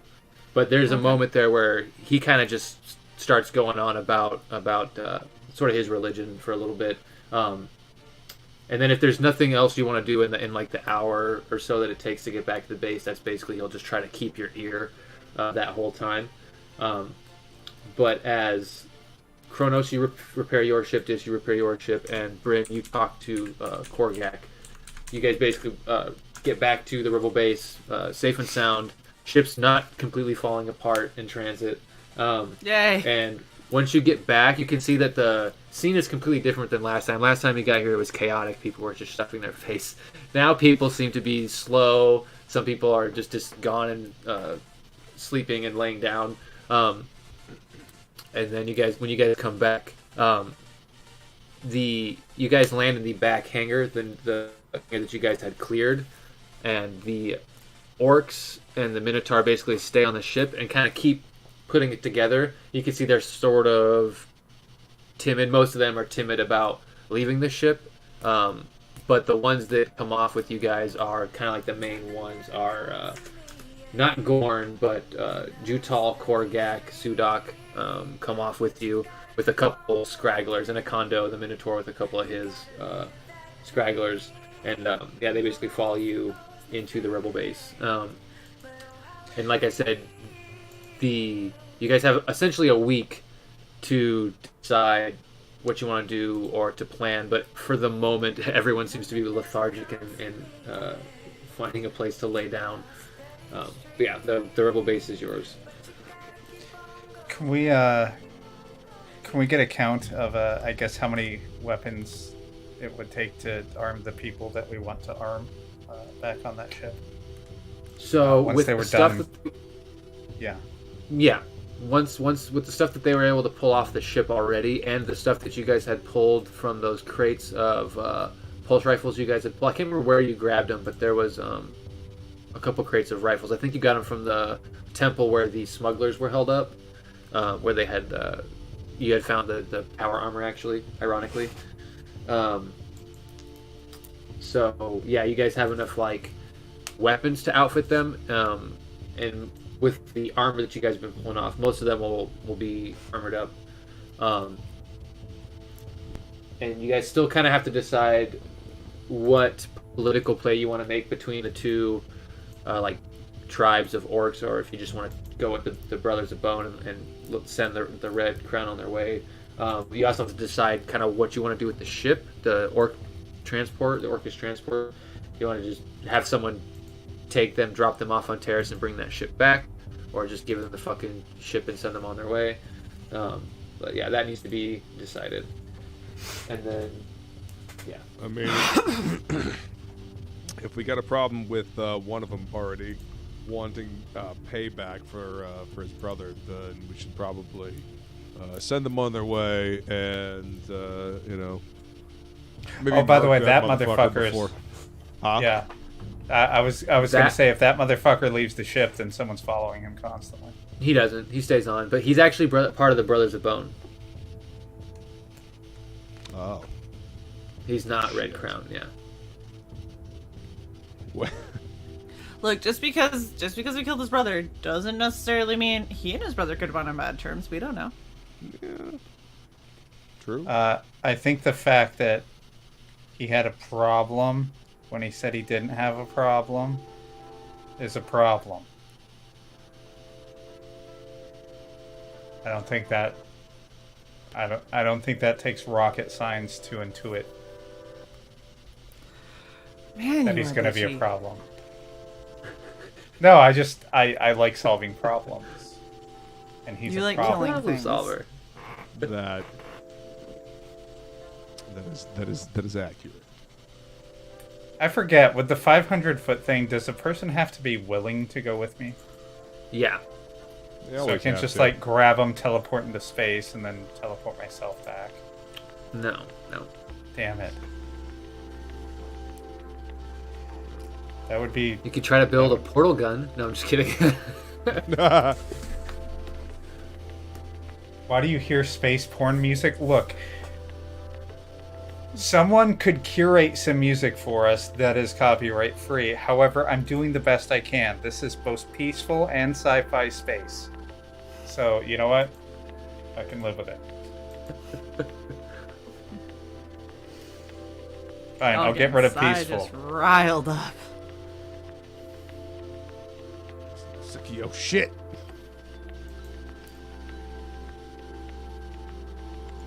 There. You no longer get peaceful, just space. So, Just spaciness. I think we need to organize the people, and I don't mean the people on the ship that we just brought in, but the people in marriage. So just the people in general into like skill sets. All right, the soldiers, the engineers, the medics. You know, and we need to start getting shit ready. So I guess we need a meeting. We should have a meeting with people who are not cannon fodder. Well, shit. Yeah. Are they? How close are they to having their salad babies? Basically, from what Suzaria says, who she is here, and she's been watching over her, and the two other salad pirates have been watching over and caretaking. And essentially, like about 2 more days, and that'll give you a week to plan and train the orcs on whatever the plan is. If you're curious, Tarn is actually awake, and so is Sumina. She came down with you. She's here too. You could ask them what the basic plans are, and when you do see them in passing before, they have mentioned that once everyone's over whatever the fuck this is, because I don't think you guys ever told them the specifics. No.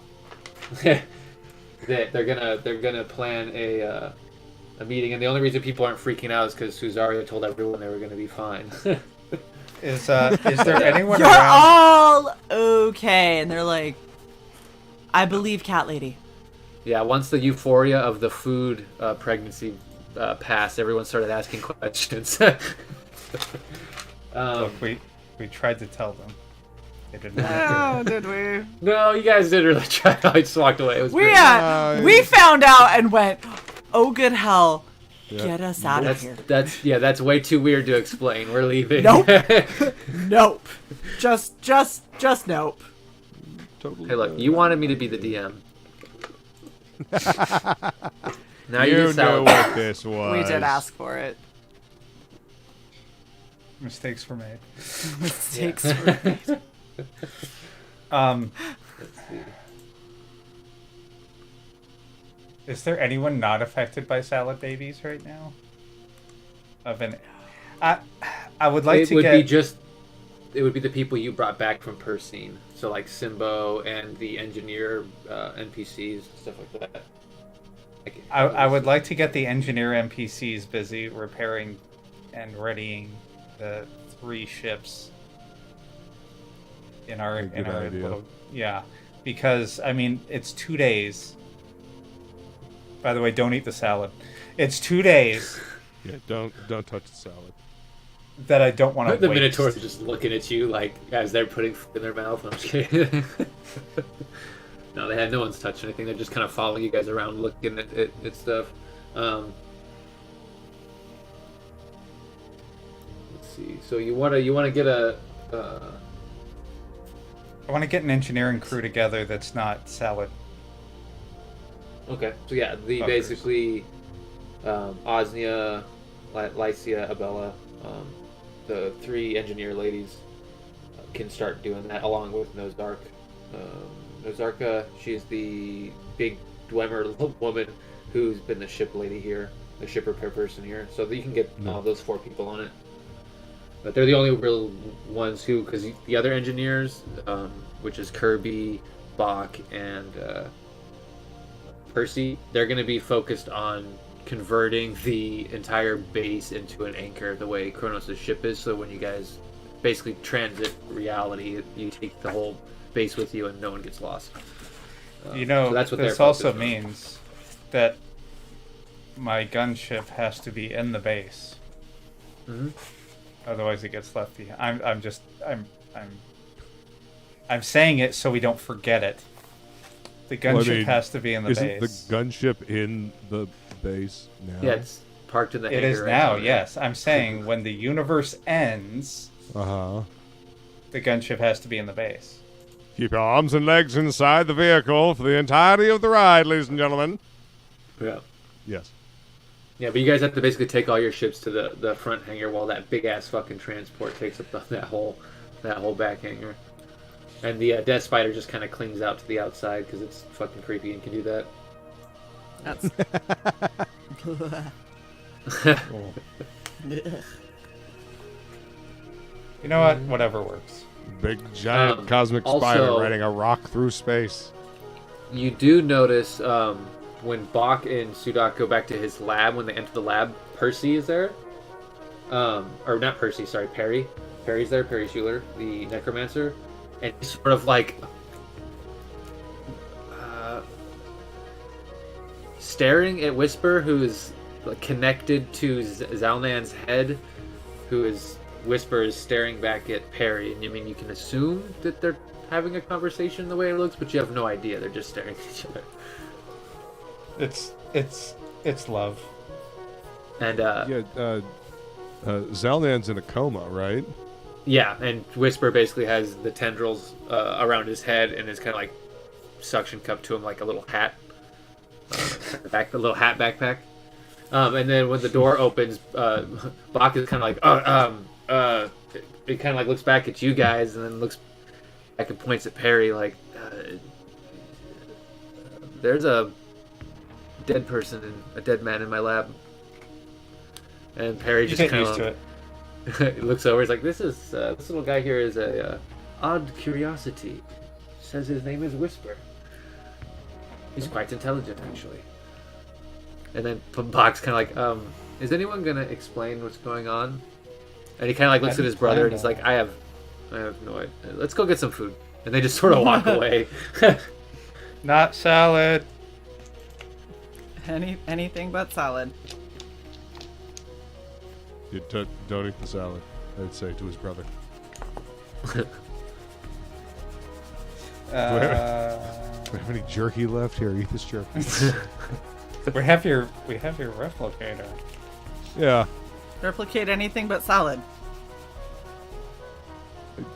I don't want to, like, I don't know, walk out with, like, a steak or something like that. You can't walk out; it'll Offend the disappear. Minotaurs. Oh, yeah. Yeah, right. you can't walk out. That's That's good. the benefit. That's right. Yeah. So mainly Kronos is shipping my ship because really, screw the slave ship. Well, not really screw Okay. it. It's last priority. Yeah. Oh, understood. And then, do you know what you want to do about the crown, the red crown yet? Are you gonna try and do some political fandangling, or do you want to just send them on their way? I mean, how many of them are there versus the Bone Clan? So, I can't remember off the top of my head, but there was more Brothers of Bone than there are, there's more Red Crown than there is Brothers of Bone. And it was split close to 30, so it's like 18 Red Crown, then there was like 15 or so Brothers of Bone, and then there was like 20 Minotaur. Okay.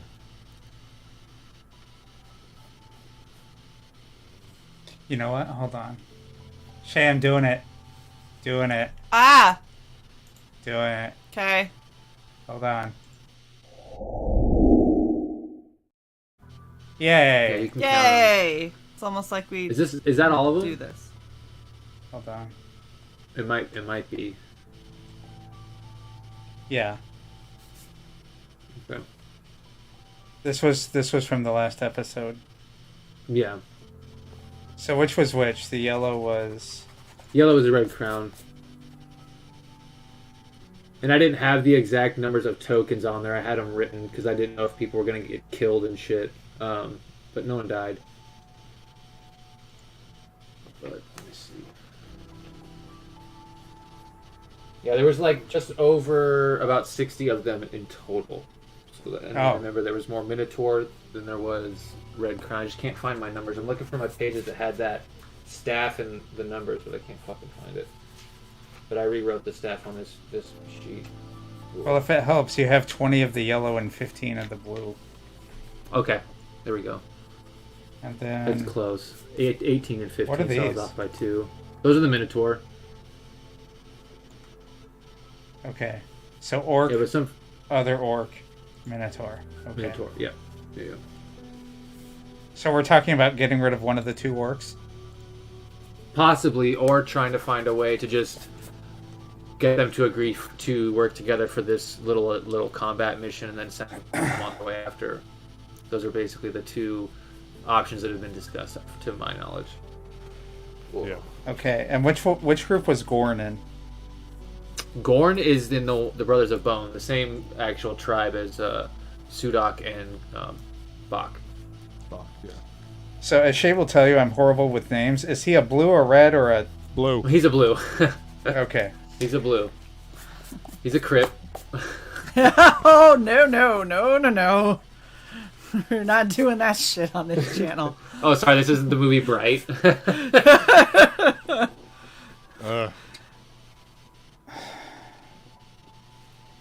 Which... Alright, and then the yellow ones were the ones that Shay impressed. So she impressed the warlock for the red crown, the yellows. He was the old, like, not a leader, but he was sort of like the old wise shaman of the group. Right, I meant the one she leader fought. Oh, the one she fought was Jutal. That was the leader of the red. Yeah, she emasculated and dominated. Wait, the leader of the yellow? Red. Yeah. Yeah, the Well, the yellow is red. The yellow is Oh, red, okay. technically. That's confusing. Okay, so my point is we can kick the blue out and not get rid of, like, anyone cool. Except Bach and his brother, like I said when I first Oh my said it. god. Motherfucker. Orange. You're getting rid of. Is what I would is those are the ones we would send on their way. They're the ones that listen, though. No. They're not the ones that No, listen. they're They're the not. ones No, that are there's hostile. people in both groups that listen. It's not as simple as this group bad, this group good. Okay. Bad. But why not? That's what Sai wants. Clearly. All right, I'm People going don't like back that. on the ship. I want to address them all as a group. All of them. Oh my. I want to gather them all together. Yeah, okay. That's easy to do. I'm Most still of them are working already on my the ship. I'm just listening to this. So, we are going to be attacking. The fuck is it? God. It's one of these fucking maps. You're doing great. Doing great. We're going to be attacking the tier police base soon. Soon. Anybody who's on board with kicking the shit out of them, raise your hand. Or other appropriate appendage. You get the Minotaurs, some of the blue, some of the red crown.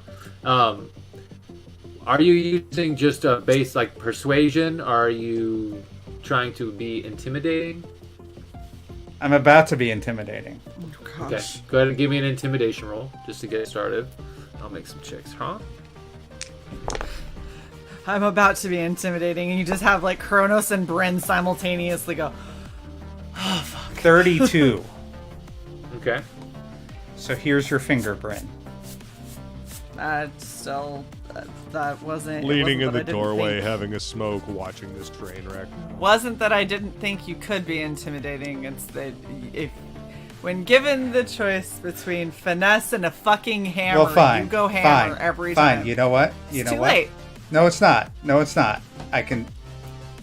27 persuasion then. Okay. Fucker. Okay. Get mad at me because I'm an you- assassin. I want to be scary. And you're like cock blocking my scary. Oh. Okay. So with a 32 intimidate, no, I'm just kidding. With the persuasion check, most of them kind of look at you, but then you get Jutal, who steps up and says,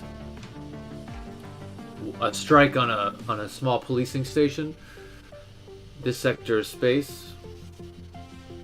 We get the ship after it's done, and the Brothers of Bone can find their own way home." Oh, And that is, everyone's that's pretty. Jutal. You're all very pretty. Wait, that was Jutal. And Jutal is a blue or a yellow? Yellow. Thank you. You're welcome. Yeah. He's the one that got his ass kicked by Shay. Yeah, ass kicked by Shay, yeah. And you get the sense that he wants to fight, but he's trying to make it seem like he gets something over the other tribe for his people. I said So to, he- to Dis, that might be the easiest way to appease them. Bruised Might be ego the- and all that.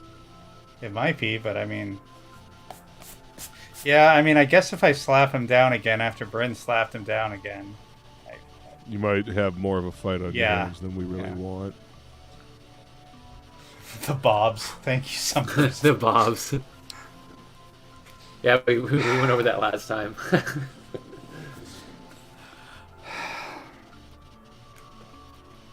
I mean, do we care who gets the shit? I mean, we could take care of the brothers of Bone. That's Bach's people. That's Bach's brother. And, you know.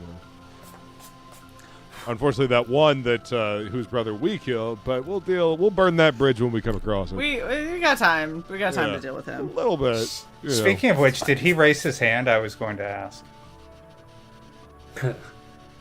Give me a perception. I'm just kidding. Yeah, he raised his hand. Give me a perception to see if you noticed a raised hand. That would be a hand I was looking for, by the way. I know. He's trying to sleight of hand. No, I'm just kidding. Yeah, he raised his hand. And he seems Is he in the earnest. front of the group or the back of the group? Because you know my shadow. Don't kill him. He's kind of in the front, kind of in the middle, Oh, God damn it. kind of in the Don't back. kill I'm kidding. him. Save you with fucking everyone. Gosh. If he's in the back and he just randomly... Shut your mouth. Why do you want to kill Randomly everything? died. He has a problem. If he didn't have a problem with me, I wouldn't have a problem with him. I would have just assumed his Yes. brother was a dick. I was just gonna say, wants to play it like Skyrim and just like teleport in the back and crouch, little eye. No one can This see is what me. I get Murder for someone. saying something. Why do I tell Dis things?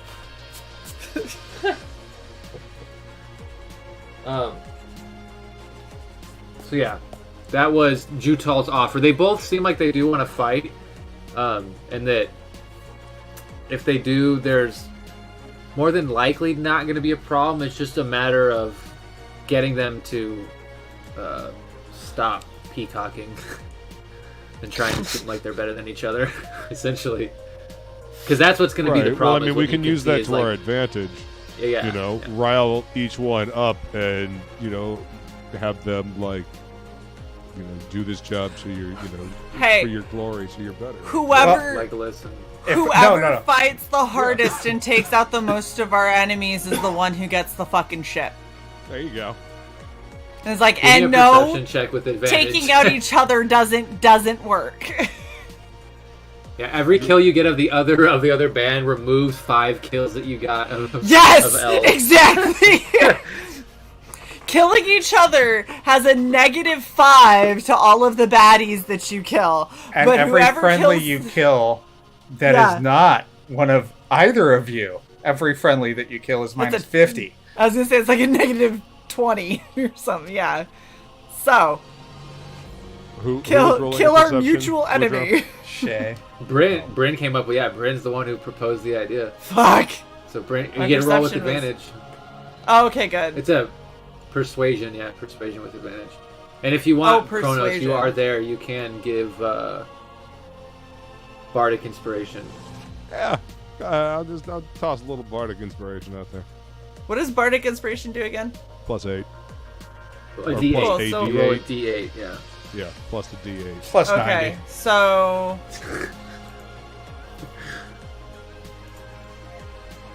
we will use it. Ha! And I got an 8. So it was 19 plus 8, so 27. 27. All right. Yeah. So when you say that, you see Korgak looks at you. That's the old wise Red Crown warlock who was talking with you. He sort of smiles and then looks at Jutal from the back, and Jutal can't see him looking at him. And Jutal kind of like starts like pounding his chest and saying that this is a great deal, that the Red Crown will prove once and for all that they are better than the brothers in bone. And you can see Sudak is looking at you too, and kind of like nudges Bach with his elbow, like he sees what you did, and they sort of go about their little like chuckle fit for a second. But yeah, no, that seems to have worked. It seems that for the moment they don't want to fight each other, and they're amped up to do whatever this attack battle as you guys have planned. That'll be a week of training for them. Samina's going to be the one who trains these people. She's going to be taking them out to an area. She was going to be training her people, but now that you guys got some bodies and those fungal babies, she's going to need to make sure that people can hold a weapon and not kill her people. So Yes. That's a good thing to make sure. By the way, like them to not kill each other. she's going to form them into squads. So you guys will have basically like a clone squad, Brothers in Bone, a Minotaur Burning Horn squad, and then a Red Crown squad. So you guys are going to have 4 little like groups. so the Bobs, the Hornies, and the Salad Shooter. Awesome. The salad shooters. Oh yeah, this is And the Red Rockets. That's Don't forget the Red Rockets. Oh no! Oh. What was Gorn's reaction to the "Don't kill friendlies"? Give me an insight check.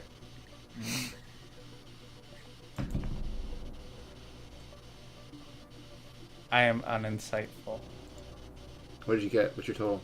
A 12 plus 6.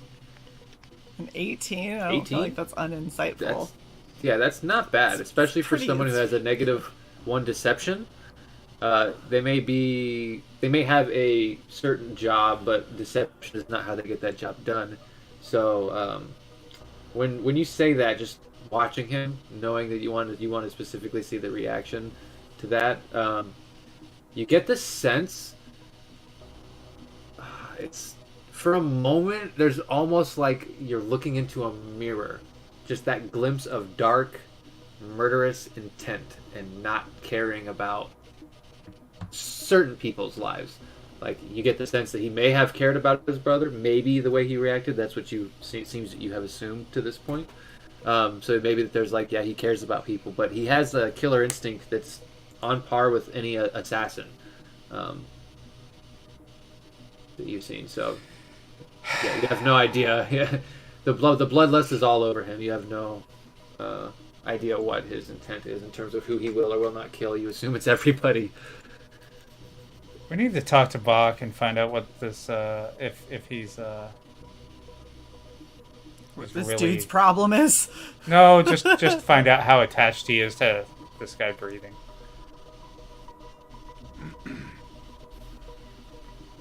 I mean, could we return the head? Would that make things better? No. I doubt it. It might make things worse. Just knock the frostbite off for the freezer burn. Yes. We could cook the head. You'll never notice the freezer burn. You'll never notice. Put some cheese in it. Head cheese. Yeah. Oh my gosh, stop. All right. Mission accomplished, I guess.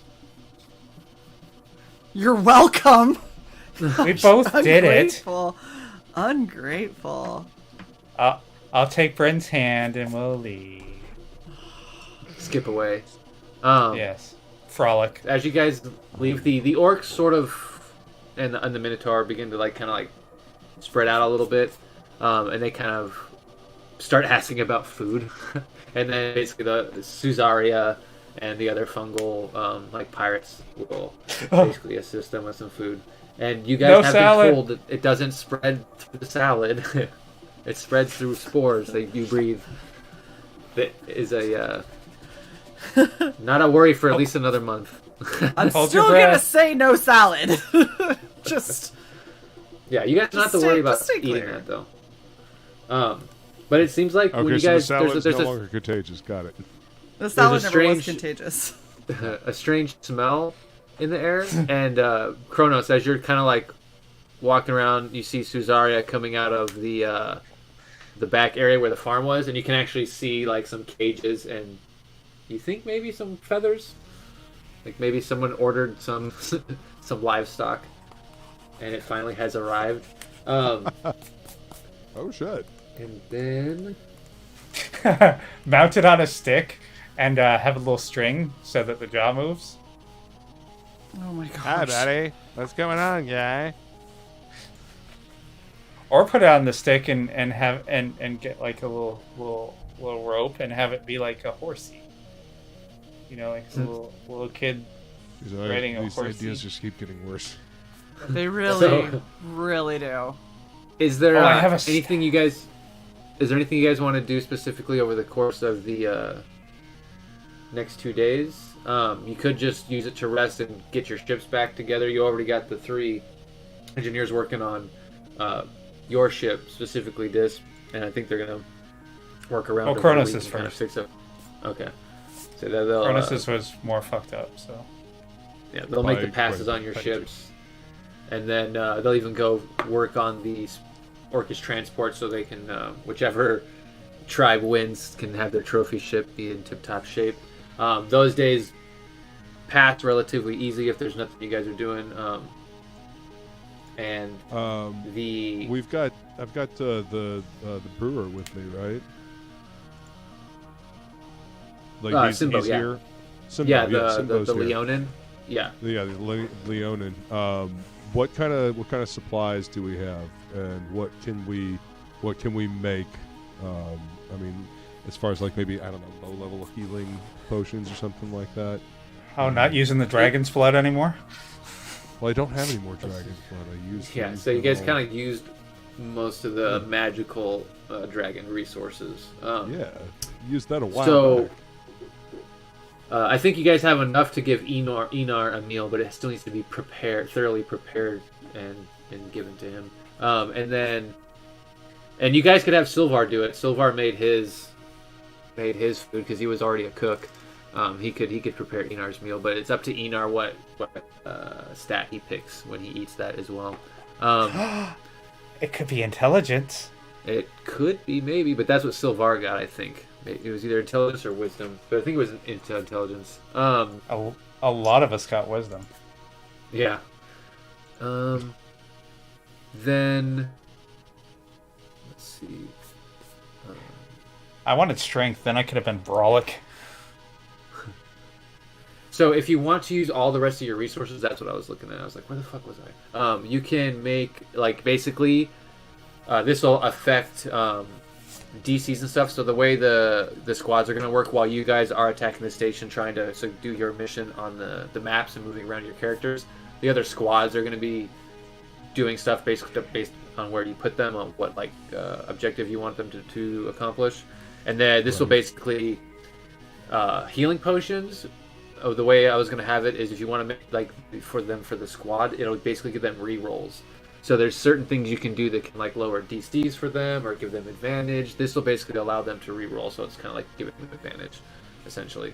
Because you're basically going to try and use up the rest of your supplies to give everyone at least one, moderate healing potion, not like a little plinker, but Something like super that. Yeah, powerful. that's what I was thinking.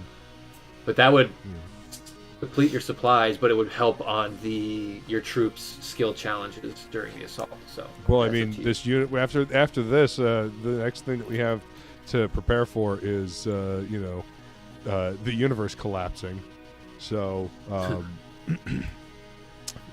we've got a week, and shit, we can't get back to the planet to get any more fucking shit to make.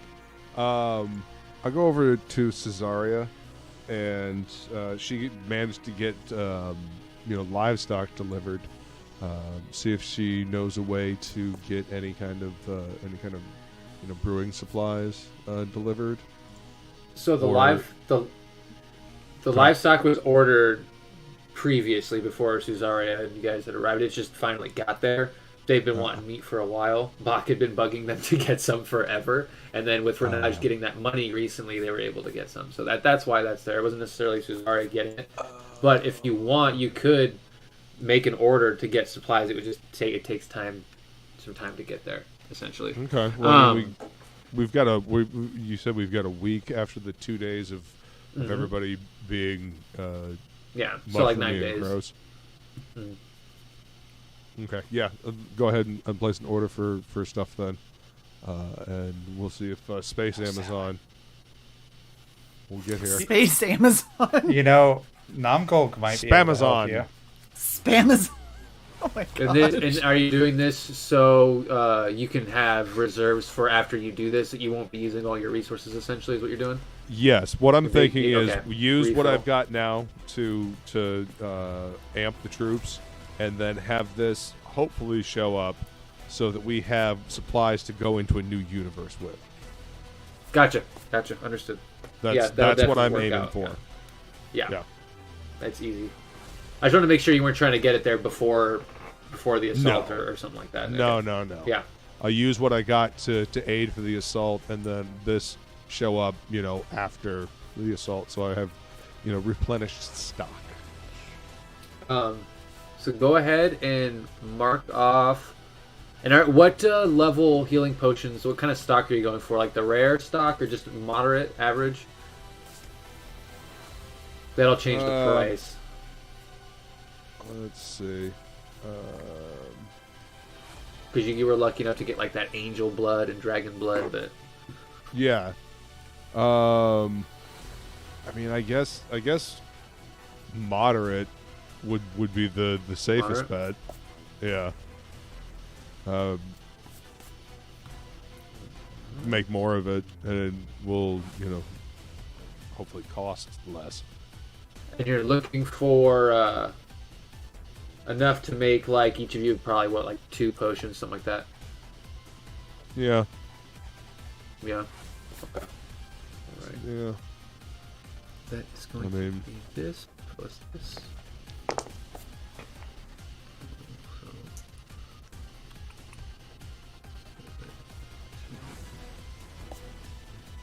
Yeah. Okay.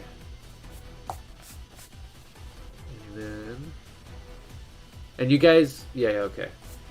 Remember, I told you about the money that Renage gave you from the mine. Okay, so that's gonna be 800 gold. All right. And that's for 2 potions for each player. That I included Kirby in it when I rolled. So. Total okay, great. 8. Yeah. Total of 8 pots. Kirby's got an actual body now that needs to be healed. He's not just the robot needs to be repaired. Yeah. Which all right. Which potion is it? Let me look him up real quick. You still got to make them, so I wouldn't add anything to your. Yeah. Yeah. Now, did we add the gold that Renage gave us last time? I'm pretty sure I did. Okay. I'm fairly certain I did not. I think Dis holds your gold. Yeah, anyway. I was gonna say, like, I don't. What did you And add last time, Des? There's no log. Well, I know. I figured you might remember. Yeah, I remember month from ago. 3 weeks Yeah, ago. just I know trying which to number tell. I How fucking dare put in you? there. The total was 6,000 gold. So, if that helps at all, but I reminded you guys 2 episodes. So, like I said, you guys would have to figure out how to split that up. So, if you didn't, then So Actually, I don't think did I put anything on. I don't know. to my knowledge, no one. I don't did. care. I'll pay the 800. well, no, I wanted to adjust this first before I took away from it. I don't mind using the 800, but so 2,000 Okay. each. So, wait, are we not giving Kirby a cut? Fuck, that's right. So 6,000. So 1,500 each. Yeah, thank you. So add 3 for Bryn and this. Kirby, here's 1,500 gold for you to do. Okay, For you to do. I will. Do the gold, Kirby. Do it. And I will Gold hacksaw. buy the supplies. So I just took 800 away from that total. Okay. Do you want us to help kick in for supplies? You're good this time. You've kicked in for a lot of stuff, and you've just outright bought a lot of munitions, like all of the grenades. So I got the healing supply. Spank you. Thanks, Kronos. Thank you for the munitions. Speaking of which, I want to make sure that our ships are stocked. Oh, Because I know we also, used stuff in the space battle. I'm just throwing this out there. I still have like all of my grenades. I was about to say the same thing. I still have all of my grenades, so if we I need think to... the only person who's used any is It was Dis. Yeah. Well, it was for a good cause. Those bugs. No, Yeah, I'm not. it was indeed. I'm letting you. I was letting you know that like if you need grenades, I can give you plenty because I have a shit ton, and I also have the BFG. So.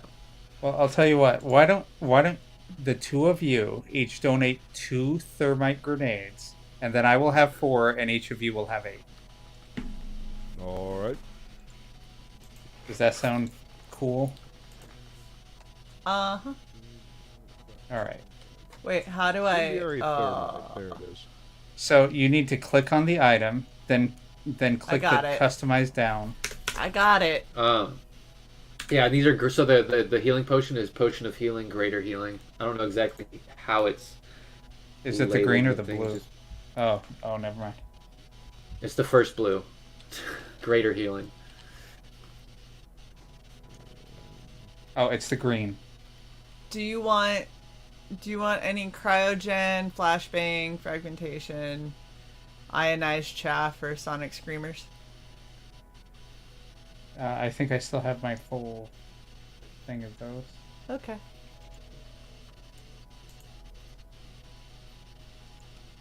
Okay, yeah. I took 2 off of my sheet for the Same. incendiary thermite.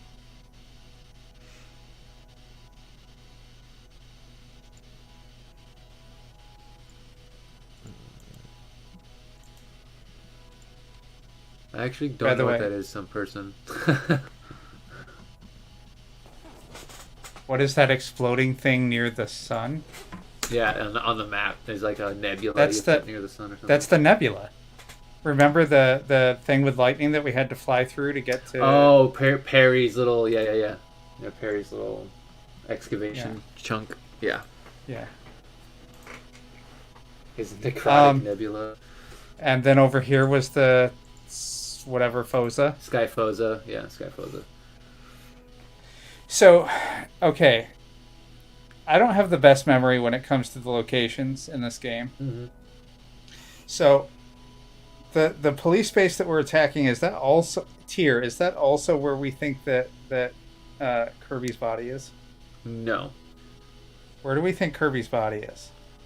on Imena, which is in the High Crown Elven space, but to get there, because when you were told the type of defenses that are on that is insane, which is why you are arming up the rebels so they can basically help you pierce in there to get Kirby's avatar out.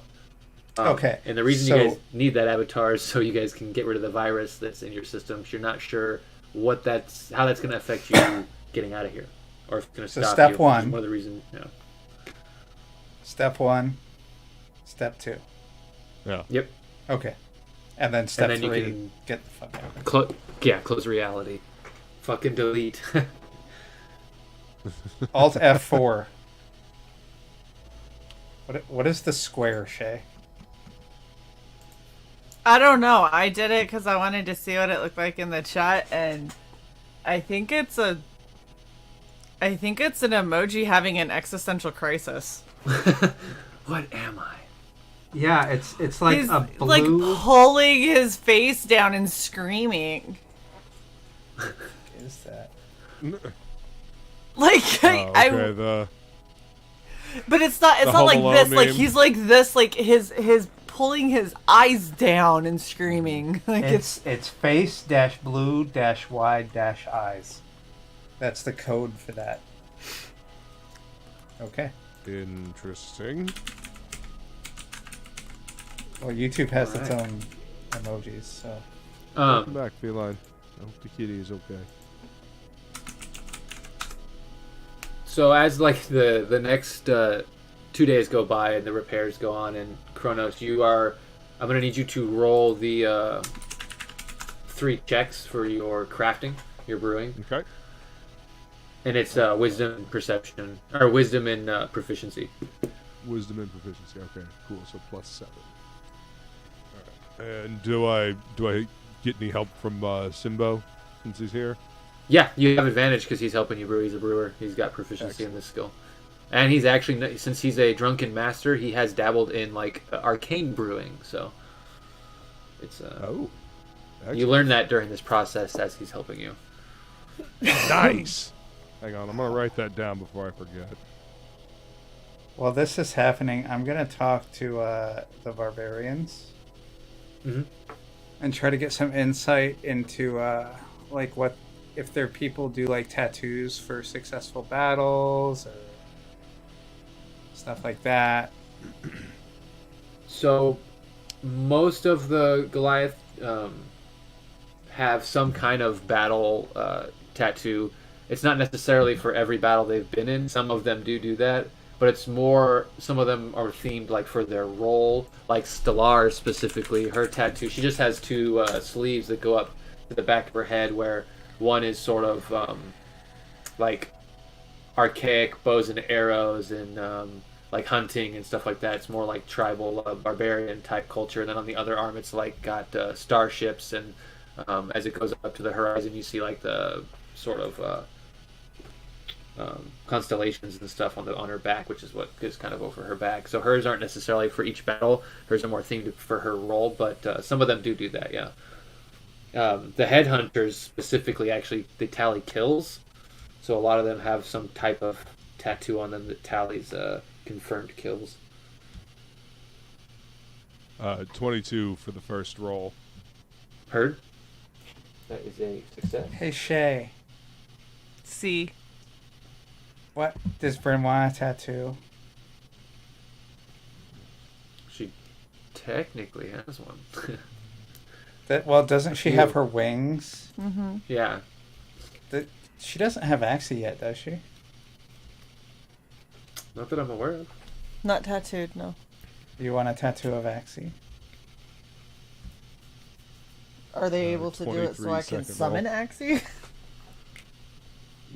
Yeah. Or is it just, look how cute my axe is, I got it tattooed on my ass? I wasn't gonna go for the butt, but I mean, if that's what you want. Yeah. We didn't we learn that in the last reality, and more in this one. It started, Bryn started learning it in the last reality, and then you ended up learning it when you got here, I believe. But you both have dabbled in it. Bryn obviously is dabbled in it more, but you were there when she got her wings tattooed by Skegel, and you took part in the process, like a dream reality type thing. So you have some knowledge of it. 24 for the You could last attempt. roll.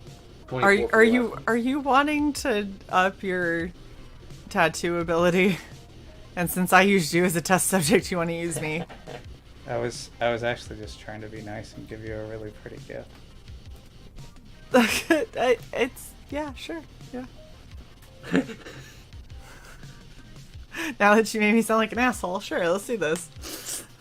I wasn't trying to torture you. I was trying to like give Bryn some inspiration going into our next battle. I mean, if you don't want it, that's cool. I'll just like You want to keep twisting that fucking knife? Fuck!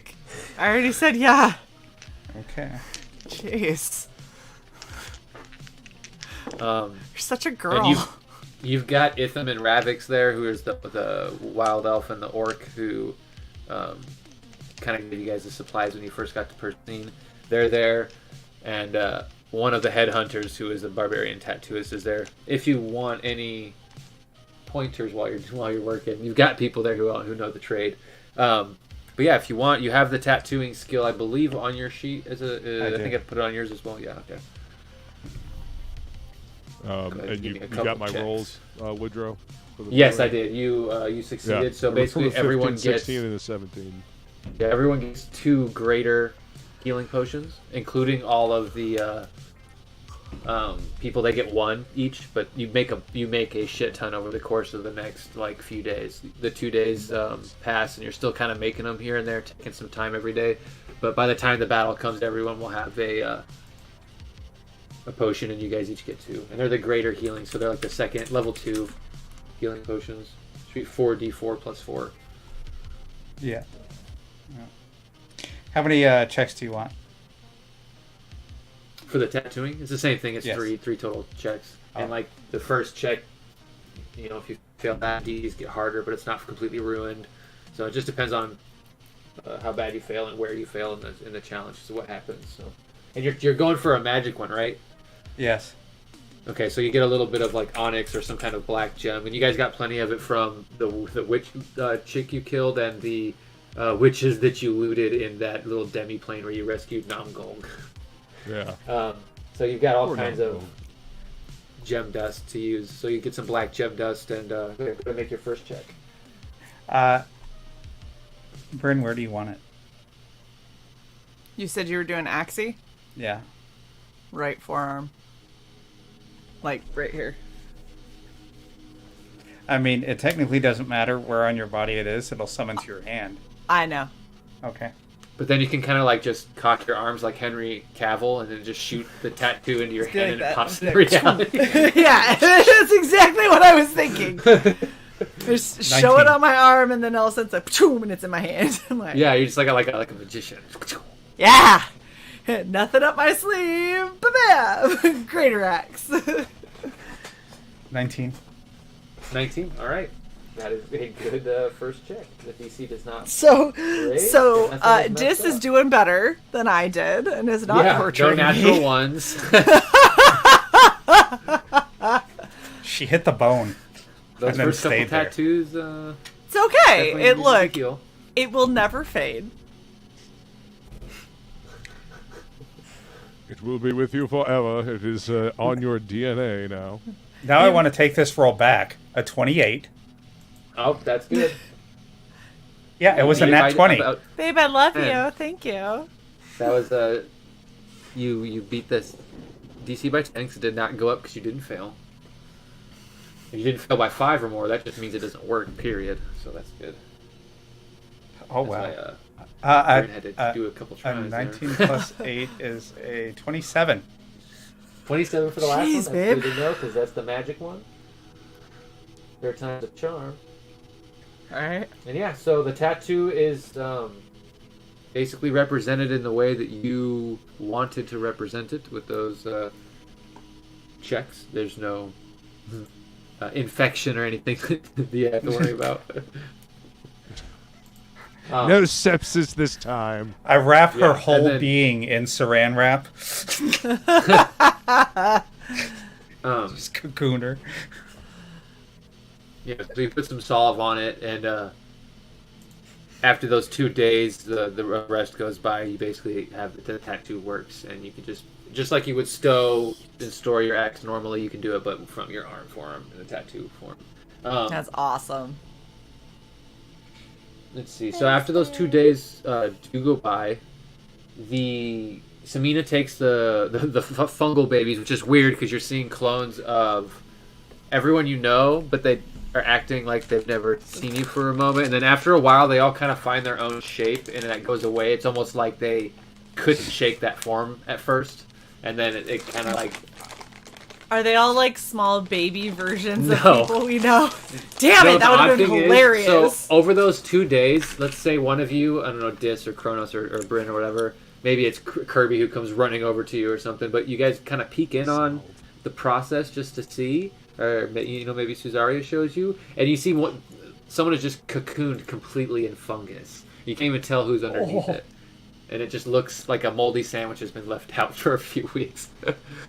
And A big yeah. fucking moldy sandwich. Yeah. Are these... What the hell am I looking at? Do they look like flesh and blood, or do they look like plants? So are they like Swamp Thing molded into... Yeah, they're kind of on the effect of Swamp Thing, but they're less like soggy, wet Yeah, I get you. undergrowth and more like fungal formations. But yeah, they're like walking fungus. They can take the form of humanoids, so they're very shaped. They have 2 arms, they're humanoid shaped, but Right. they just sort of like shake and their form shifts, almost like the way it looks like how an octopus moves and shapes its form, except it's all the fungal nodes and pseudopods and shit just twitch and change. By the way, Feline Wildly is taking stupid. exception and making fun of how you say salve.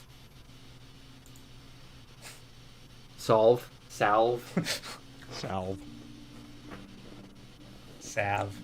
Bomb. Balm. Balm. Ointment. Poultice. Lube. Don't put lube on a new tattoo. Yeah, don't do that. That won't, by the I way- don't think that'll go well. I make sure that the poultice doesn't have CBD in it. Thank you. You're welcome. Thank Um, you. But yeah, so as the 2 days go by, there's that a weird like silence, and it's just kind of like Simba and Kronos doing their thing. Sudak and the orcs are kind of like doing their thing on the ship. Some of them are like in the main hall. Probably the Brothers of Bones with Bach and Sudak. They're sort of in the main hall in the hangar, and then in the other hangar with the ship is kind of where the Red Crown are hanging out. And the Minotaur are all spread around.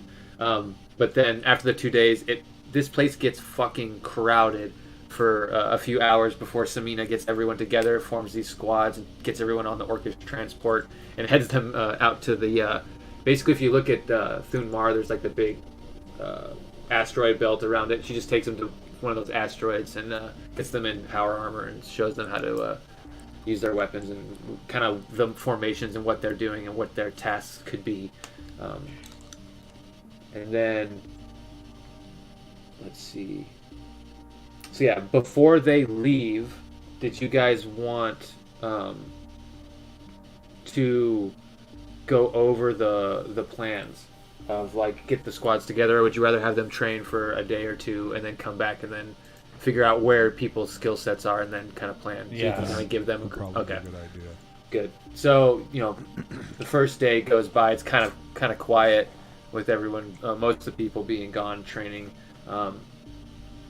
There is a moment where you guys are kind of all in the hall, in the main hall, around the table, either playing pool with one of the barbarians and Nozarka, the Minotaur and Suzaria, and the fungal people are kind of in the food area and serving food. Kirby, Perry, and I believe Perry should be, yeah, Perry's back there. They are kind of fixing and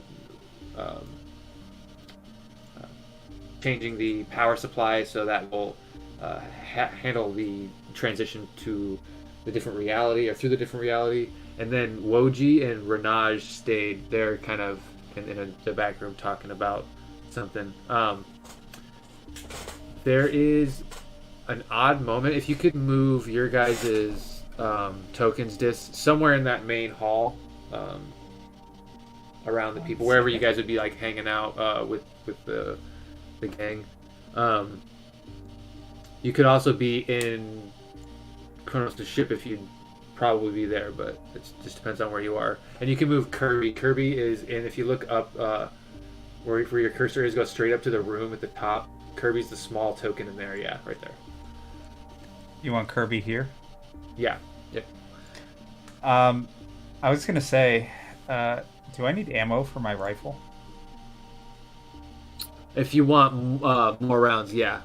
You're gonna. I don't even think I have ammo listed for my rifle. So. No, you had the magazine that it came with when you found it. It just was the rifle with the magazine in it. You didn't get anything else with it. Okay. Really. So yeah, we're gonna need that. When Kronos does his Blamazon order, Spamazon. we might see if you can order bullets too. Okay. Also, I want to try to investigate and see if anyone here has what was that shit that I needed? Darkwood? Oh, the Darkwood. Yeah, Darkwood.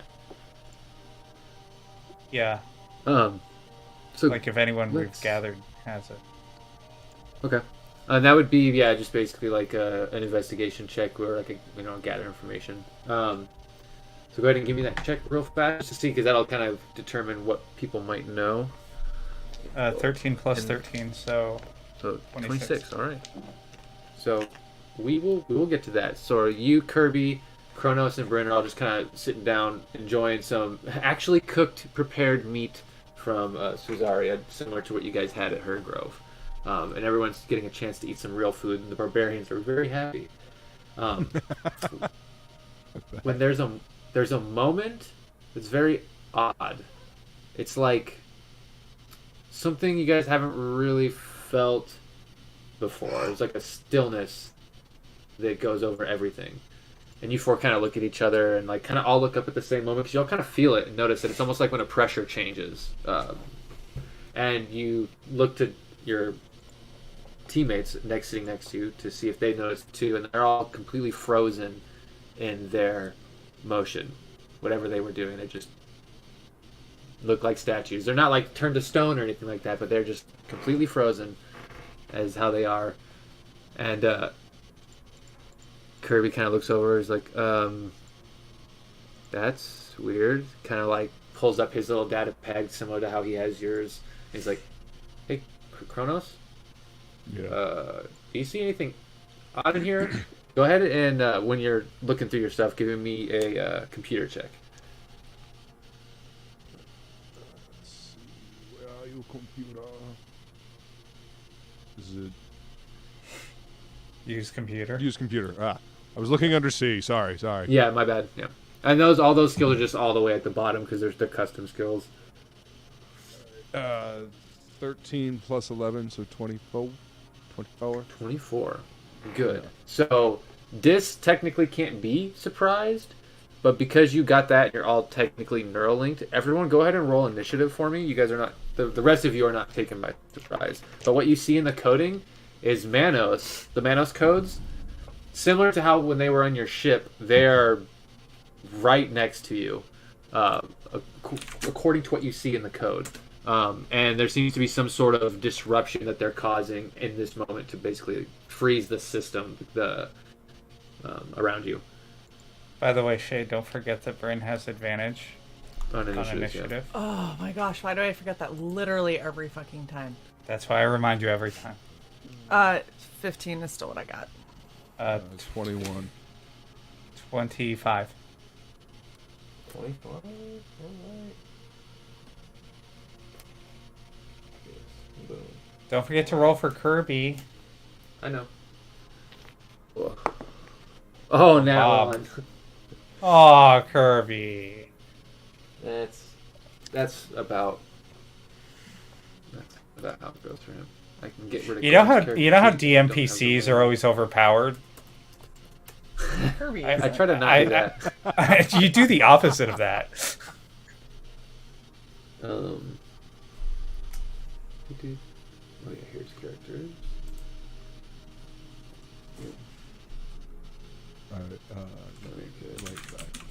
He's last. I don't think he beats the other Manos. Yeah, so he's at 4, so he's under the other Manos too. Okay. So if you want, Kronos, if you could look at the red tokens on this board, and if you could put the one with the hand going after the woman, which I know it's hard to see, but the one on the bottom red token is Manos. The one above it is Manos Prime.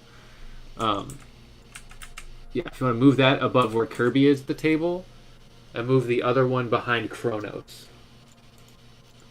And Kronos, as you start focusing in on the code, Kirby's like, "Oh shit, are you seeing this?" And he starts to kind of like look around as like the initiative starts to go. And go ahead and give me a another use computer check really fast. Ooh, is Luke still there? Luke might not be there right now. It's okay, he's not there on initiative yet. So, Dis, you're technically first, and you're not surprised or caught off guard. You see, you don't hear anything, but you do see a strange android sort of form and appear behind Kirby, and it looks similar to the androids you guys saw on the security footage when it disappeared and you guys got attacked by your old copies, your duplicate selves androids. It looks similar to that, but it has been modified in some way, and there's like these complex spinning gears on it. And as it sort of forms there behind Kirby, you can see it sort of lurches, and its pieces begin to separate. Its spine kind of elongates, and its chest looks almost like clacking teeth or a cage of some kind. And it's sort of leaning over Kirby. Kronos, can you give me a use computer check real quick before just his turn? 16 plus 11, so 27? Oh, shit. Okay, good. So 25 was the mark. on your turn, as you see, not on your turn, but like before your turn, since you're not surprised, you sort of use that little moment to make them appear in the space so that they're actually like you're able to see them. They're not sort of flickering and invisible. You could kind of see them already, but now they're like solid in there, so they don't have displacement essentially on them. They're kind of like not really there, but you kind of locked them in the code. And then, so Dis, you're first on initiative, and what you see is above behind Kirby is the android I described. It looks like it's got some weird cage clacking behind him, and then the other one is you've seen before. This is the barbarian Baylor, the barbarian that attacked Bryn's village. Bryn, you would notice this too, but something's very different about them. Similar to like a Cenobite, there is metal pieces like stabbed through and piercing, and then other parts of flesh that are flayed and bent back and tied to those pieces of metal, and it just is a horrifying scene in front of you. But he looks to seem to be a large barbarian form with a pole arm next to him and a shield at his back that is sort of kind of rotating around him that he's not touching. But that's what you see as Kronos is able to solidify their forms in space. But you are first. Bonus action. Movement.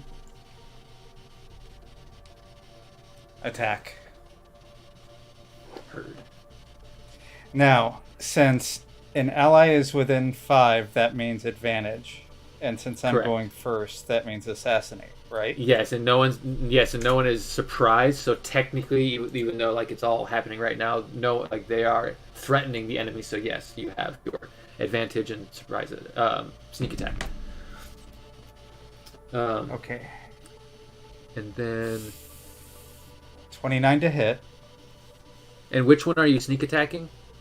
The one behind Kirby. Kirby hurt. Okay, that's what I just want to double check and make sure. Yeah, something about the Baylor talk form though, Dis.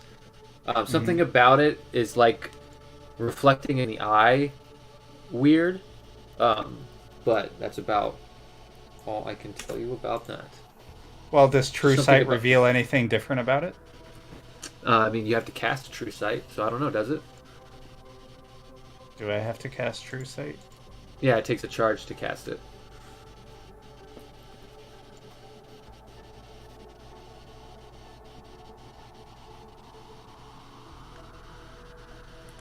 Fuck it, I cast it.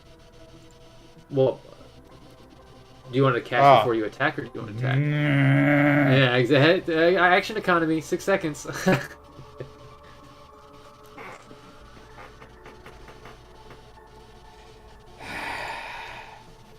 Okay. Assassinate that one.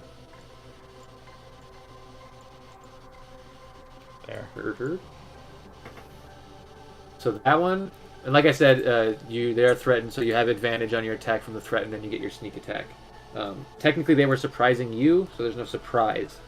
And then, yeah, go ahead and attack. Alright, so 29 to hit. 29 does hit. But as you're attacking, you notice that the shield gets pretty close to knocking away your attack, but you still hit. Alright, so am I rolling sneak or assassinate? Assassinate, right? No, it's just your sneak attack. You have advantage, you get sneak attack. You can't assassinate them because they were about to surprise you. You can't then surprise them. Plus, this I thought it character was can't based be on who surprised. goes first in combat. Okay. They also have to be aware of you. Like, they can't be aware of you. If they're aware of you, you can't really surprise them. I need to pull up my damn flowchart again. That's 1d8. That's enough. Does necrotic matter, by the way? Like, especially? For this, no, it does not. Okay. Then I'll just add it to the normal dice. It's 45. 45 total? Yes. Okay. And since I bonus action to summon my shadow, I believe that's it for me, correct? One attack, and then you get a second attack with your shadow because it's out. So when your shadow's out, you basically have extra attack like a fighter. So you can attack again, or your shadow can attack again. Okay.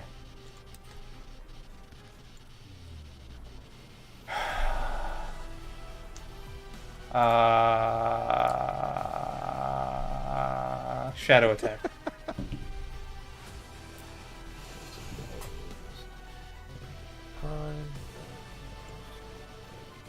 30 to hit.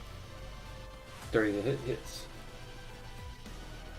And there's a similar thing with that Manos that you noticed when it was on the ship in the form where it was just a bunch of robotic pieces. It was trying to capture you guys then before as well, and you remembered that it seemed like you could throw something or get something in the fine mechanisms the way they're moving and turning, and you could lock it up, essentially rendering its cage useless. It just looks like it would take a pretty tricky like thieves tools or sleight of hand check to sort of like get something in there.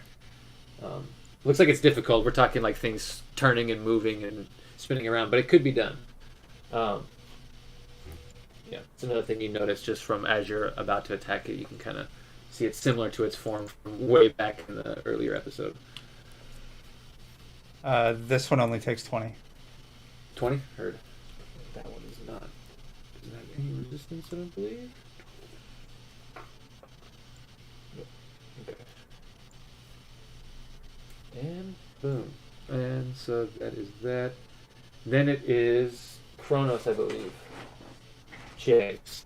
You turn around and see a giant, monstrous form towering over you. It's a little bit taller than Bryn, and he's got a huge pole arm similar to you, but it looks like it's made from the halberd tip. Looks like it's made from dragon bone. Interesting. Let's see. So, where is 10 feet from me?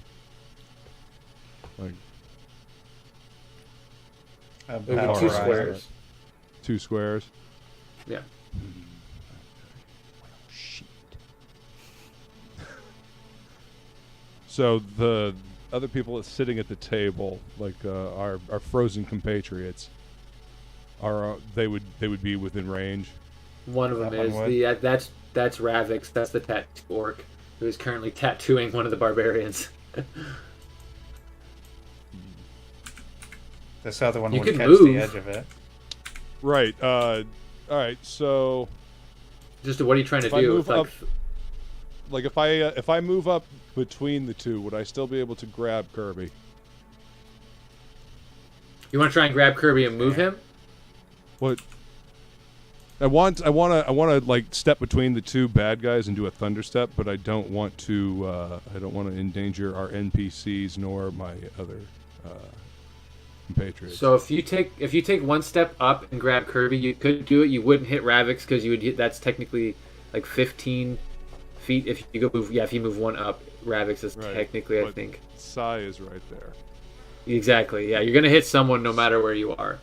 So, kind of all on either side of you. I thought you were specifically talking about the NPCs though. Well, yeah, I was, but I didn't want to hit anybody. That's just it. I'm just kidding. It is just there. I mean, from lightning bolts to thunder steps, it's okay. At least you're consistent. Yeah, you know. On brand. All right, so if I stay right where I'm at, grab Kirby, I will hit Ravix, but I won't hit Sai. I won't hit Dis. Sorry. Technically, yeah. They're kind of out of the squares, but the way that they're perfectly in the squares, yeah.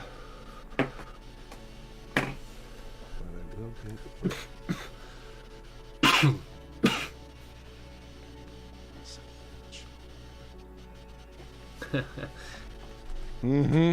I hear you chuckling. All right, that means well, fuck it. Then I'm going to use my arcane tattoo. I'm going to use the shotgun blast, the projectile, Slams into the target. Make a melee spell attack against the target. If it hits, the creature takes 1d10 piercing damage, and if the creature is large or smaller, you push the creature up to 10 feet away from you. Okay. And you're doing that to which one? The one that's, I guess, directly behind me. Oh, the one that's threatening you. So Baylor talk again. Try and push the barbarian hurt. Yeah. Alrighty then. And you said it. What kind of save was it, real quick again? What save? A strength. Ooh, 17 on the die. Melee spell attack. I mean, it doesn't really say. Oh, and then it might just be if you hit. If you hit, it's just one of the effects. That's it's a cantrip, so that might be. All right. So Yeah, you just hit him with an attack. nice. 19 plus 10, so 29 to hit. 29 hits. I'm gonna look at something real quick.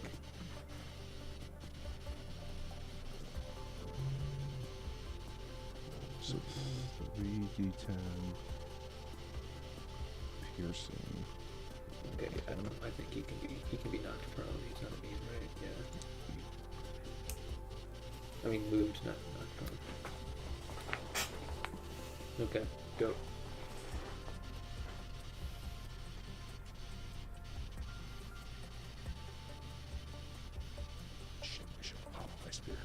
And did you roll damage? Did I miss damage or? No, I haven't rolled it yet. Okay, I just want to make sure. All right. So yeah. And then you can move Baylor Talk 10 spaces back, basically diagonally adjacent to your shadow, straight back. Like that? Yeah, but up in the square, not like point one over. My shadow is surrounded. One over, so it's closer in line with you technically. Yeah, so it's straight back in the line it was in. Yeah, right there. All right, so that's 24 piercing damage. 24 piercing heard. Yep. And what kind of damage is it? You said piercing, right? Piercing, yeah. I don't know if Okay, that, so that matters, but yeah. It does. For this particular cantrip that I use, the projectile, it's piercing.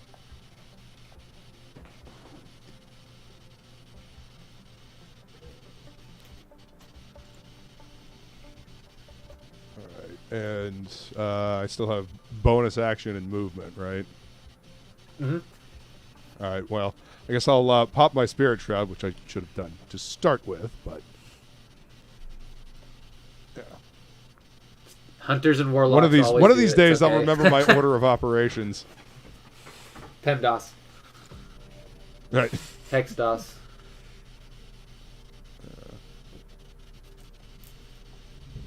Oh yeah.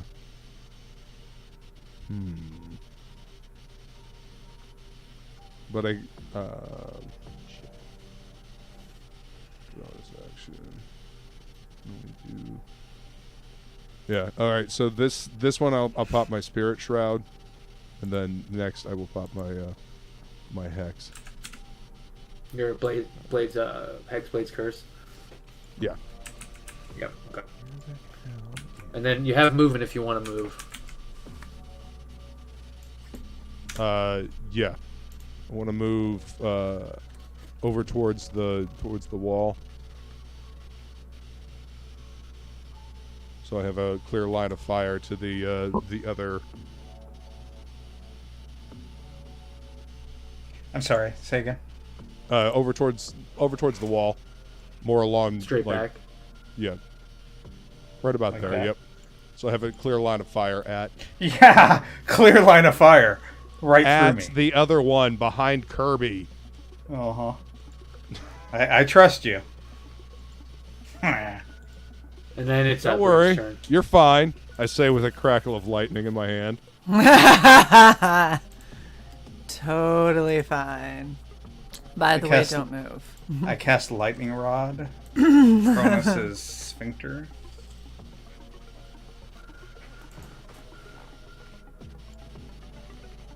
Bryn, it's your turn. All right. Feel like. Ooh, wait. Wait, I gotta see what that does, because yeah. Dis, why are you in the way? Yeah, God forbid I just moved towards the enemies and attacked. When people have AoEs, yeah. So I guess I'm just gonna throw my axe on fire and not do fireball. So when you basically throw your arm up and throw the axe from your tattoo into your hand, something strange happens. Uh-oh. As you're doing that, you can't get fire to spark for some reason. When you pull it out, you can still use it. Actually, it's still magical, but just for some reason fire won't work. And you look at Baylor as looking at you, and he just kind of smiles and turns his head as he looks at he's looking at the axe, not you. Okay. But it is your turn, and you can do as you will. And make me a wisdom check. So when you attack, or if you attack, go ahead and I'll need a wisdom check on top of that. So it'll be just a d20 plus your wisdom modifier. So I think 6 for you. And I don't have advantage on this, right? No. This is essentially you trying to will your fire into existence. Alright, well, I rolled a 1 plus 6, so that's a 7. Okay. Not good. I don't get the feeling that, like, it won't return, right? It's just... No. Just it's no fire. You're trying to get the heat that you feel in your axe, and it just feels cold and a little staticky. Like makes your hand go a little numb. You can't tell if it's because of the cold or a strange vibration or energy. It's just a little odd. It's not like, oh my god, I don't have control. It's nothing like that. Just odd. Okay. So then I'm just gonna chuck it at him, and I guess I just don't have the fire modifier because I can't put him. Well, go ahead and give me a check before you make that attack and add 6. I did. I got a 1. Oh, you already did that. Okay, my bad. I Yeah, totally forgot. that was a 7. Yeah, go ahead and make an attack. So it was a 23 to hit.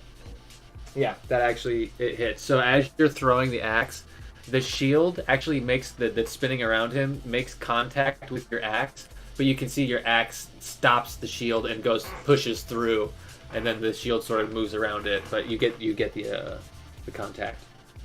So it is your weapon damage, and you still get the magical damage into it, so you don't have to worry about that. So it'll be a D10 plus whatever your modifiers on the weapon. A D12 plus 7. Oh yeah, 12. Yeah. Yeah. So that was a 10. Yeah. Not great.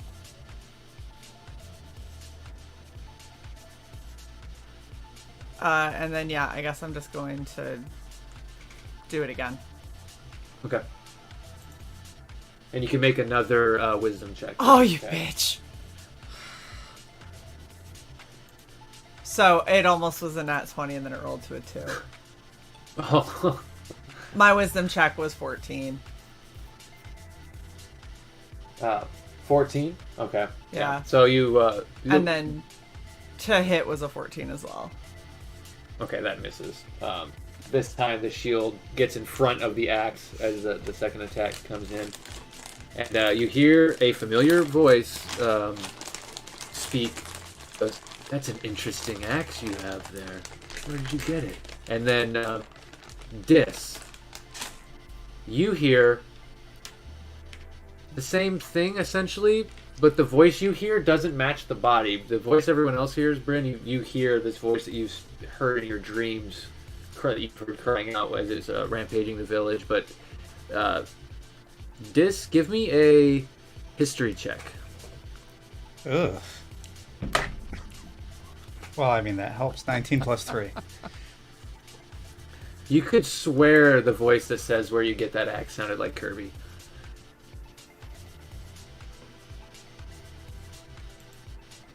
That's... And you still have your Shenanigans. bonus action and movement if you want, Bryn.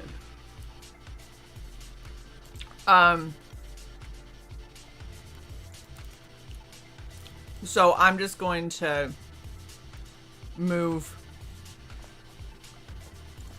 I don't want to move into Kronos' way, but I mean, I'm fairly mobile. You do what you need to do.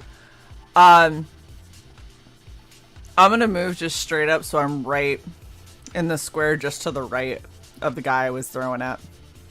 Okay. Like literally straight up, Sai. How many? Past your shadow. Right there. Okay, Yep. so as you get into that first 10-foot space away from him, which is where the shadow would be kind of moving through that, he's going to use his reaction and try to sentinel polearm you with a nat 20. By the way, yeah. are you fucking raging? Oh, I forgot to say I was raging before that, so I guess no, because I didn't say it before. But Okay, all right. Let's see. my own problem. That is a 35 to hit and 2d10. I'm still getting used to the fact that you can do bonus actions before. Oh, that's a low roll, so that's good. That is good. 5 plus 13 plus 4. Why is there no fight genre? 22. So, Use Bryn, you suspense. take I got some 22 fight music for you. slashing damage, and then Okay. his axe explodes in a wave of electricity and ice as you take another 7 electricity and 1 cold, so 8 total. I have a defense against cold. So then you would still take 1, because it's 1, you have to take a minimum of 1, so technically it wouldn't reduce that, but it will if you get hit with 1. Yeah, I have a defense against cold, paralyzed, and restrained. But Nice. Gotcha. so There's a what was defense the? against bondage and It was temperature 1 for the cold, and how much for the electricity? 7. 7. So 8 total. Yep. And then you got the first attack, right? Yeah, the 22. Yeah. Okay.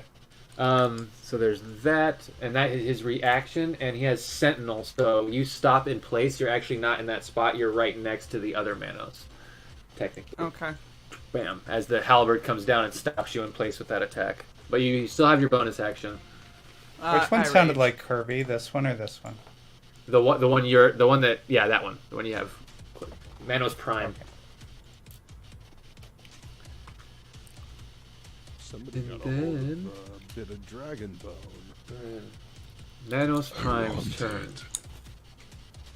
He kind of stays where he's at, and looks around, and you hear the Kirby voice disc, but Bryn and Kronos are when you hear the big sort of a barbarian type voice. He goes like, "Strange, I don't remember you. How did you get that artifact?" And basically he takes a step forward and is going to use his 2 attacks with the polearm real quick. Pop, pop. For, a 30 and a 33 are going to hit.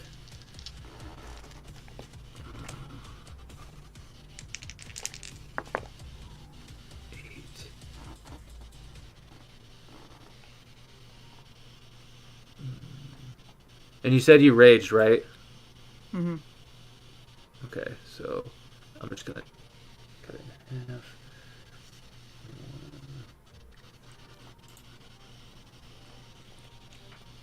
Where did my d8s go? There they are. Thanks, some person.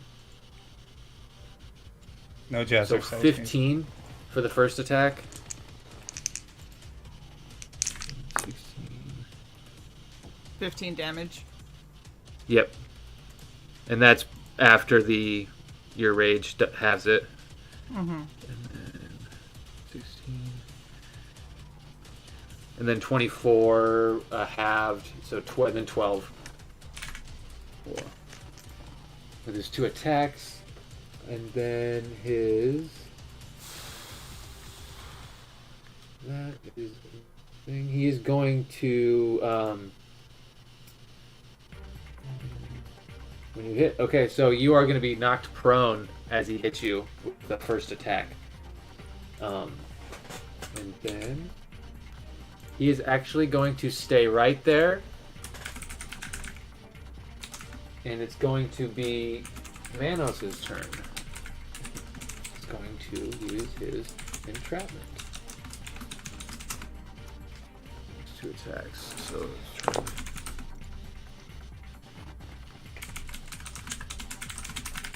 Nice. Kirby is going to have advantage on this because of his ooze. This is going to make it so hard for Manos, but he can still stun him, so... yeah, so he can't get Kirby with that first. He tries to use his entrapment as the mechanisms in his chest sort of try to clasp and latch around Kirby, and it's kind of this almost comedic affair as it's just trying to slosh him in, but the ooze just seems to be moving in and out of all the mechanisms and getting just out of its grasp. Whatever energy effect is pulsing from it doesn't seem to be affecting Kirby. Then, for Manos' turn, Kronos, I need you to make me... You see the eyes of Baylor as he sort of like looks over at you, and I need you to make me that shotgun attack blast, but I need you to make me it against Dis's armor class, as the Manos code in your body takes over. Oh shit. Okay.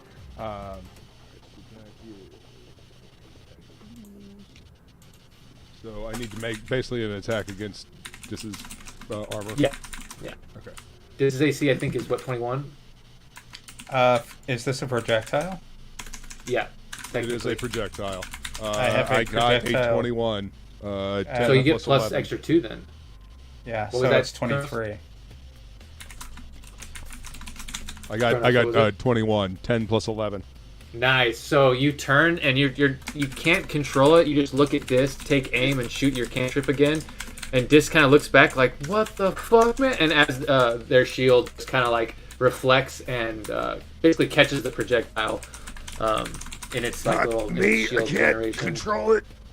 Look out. And then it is Kirby's turn. Good, then I don't have Kirby. to reaction pop shield. The metal dice are great. Yeah, tell that to Kirby, lightning. I have not electrocuted any of you in a long time. You don't really forget it, though. I'm just saying. He is going to. Don't get enough credit for the the good stuff I do. It's always lightning this, lightning that. Well, when you get shocked to shit, yes, lightning this, lightning that. So what is Kirby doing while we have our spat? Yeah, well, he misses, but it looks Spat pretty about cool. He like reaches into the little satchel he kind of has around him all times and pulls out this sort of like a rod, and it extends into sort of kind of like a vibro sword, and he tries to make an attack, and it seems to miss the Manos in front of him as he seems pretty scared, and it is like having a hard time holding on to that blade he pulled out, but his hammer seems to be with the metal machine, which is on like his armor, which is on Kronos' ship. Oh god, I just almost choked on spit. Oh, Nice. don't do that. Yeah, Don't die, we Kirby, need you. He's not gonna move because he doesn't want the attack of opportunity. He doesn't want to get trapped by that thing. So Dis, it's actually your turn next. Yay! Yay! I attack the darkness. I am going to use a charge of my eye.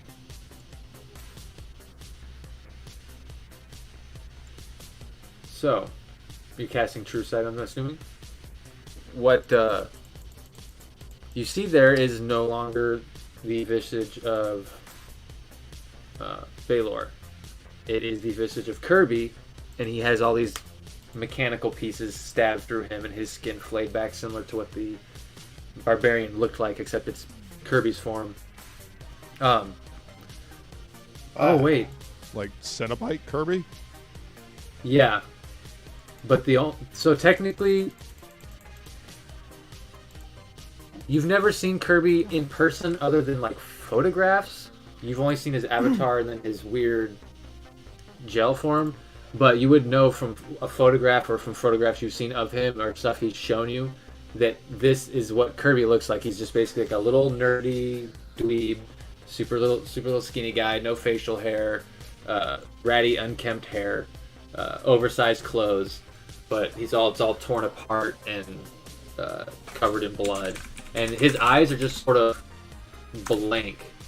There's almost no emotion in his face. And then you kind of like look over for a moment and you see the mechanical android and all the little pieces of it that are swirling and moving around and trying to capture Kirby.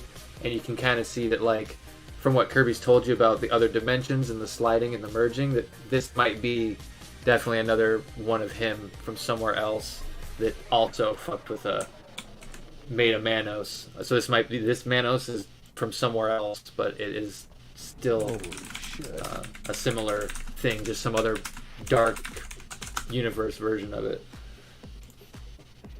And kind of as you flick that and your vision changes, one of the things Baylor says as he kind of is moving his eyes around right before you go, as he says that this code you've installed is very advantageous. I might not have a need for you anymore.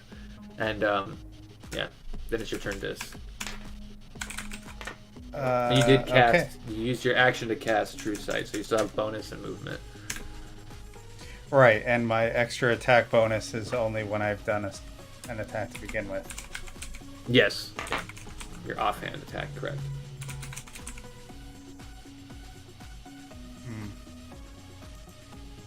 So all I really have is movement. And bonus to hide, disengage. It's not really anywhere to hide, but your fucking skill, who fucking knows? You disappear in a shadow and shit anyway.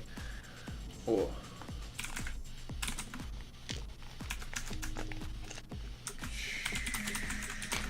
I'm gonna be there.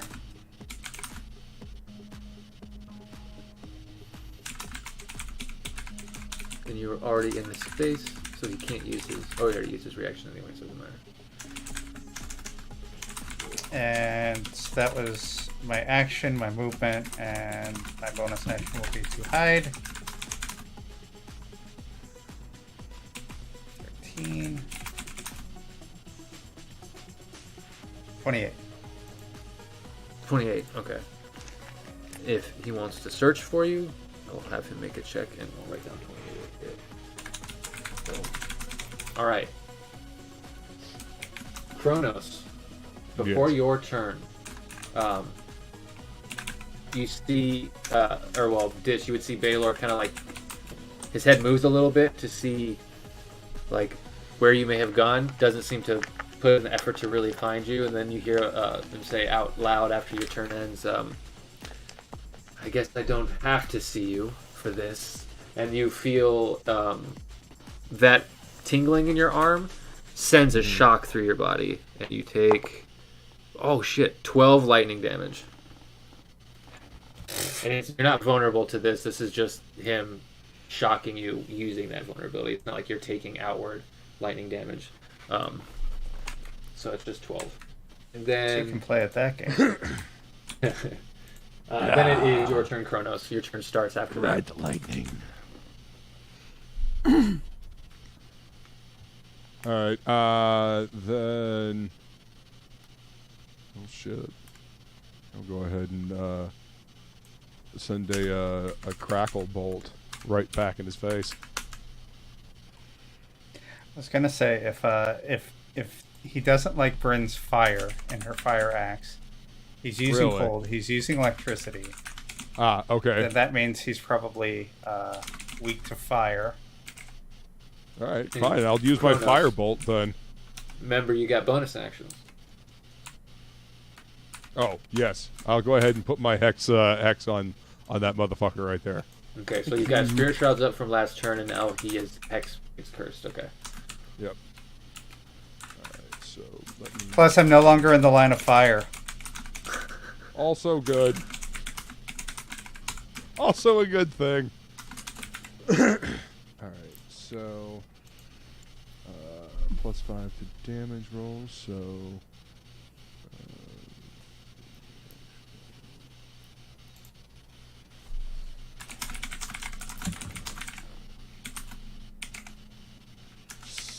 it's 27 to hit? 17 plus 10? 27 hits. Yeah. Alright, so 3d10, what is the spirit shroud?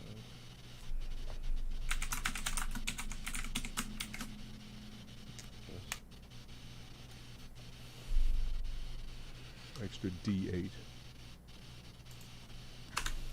I voted Shay. So, Thank you. You're welcome.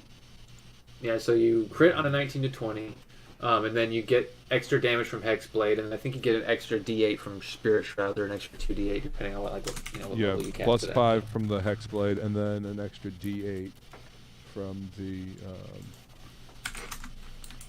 Spirit Shroud. 3d10.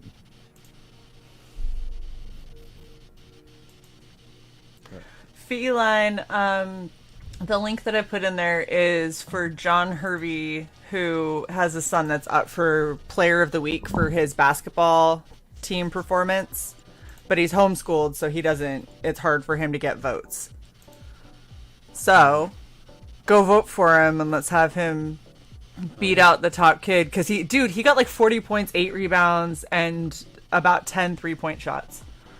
Dang. Oh my God. In a week. It's almost a triple-double. So I voted, and then I closed the page, and then I went back to the page, and it's letting me vote again. That's so not okay, but 40? don't 40 points, Don't cheat it. 8 rebounds. Dude, that's fucking good. I know, in 1 week.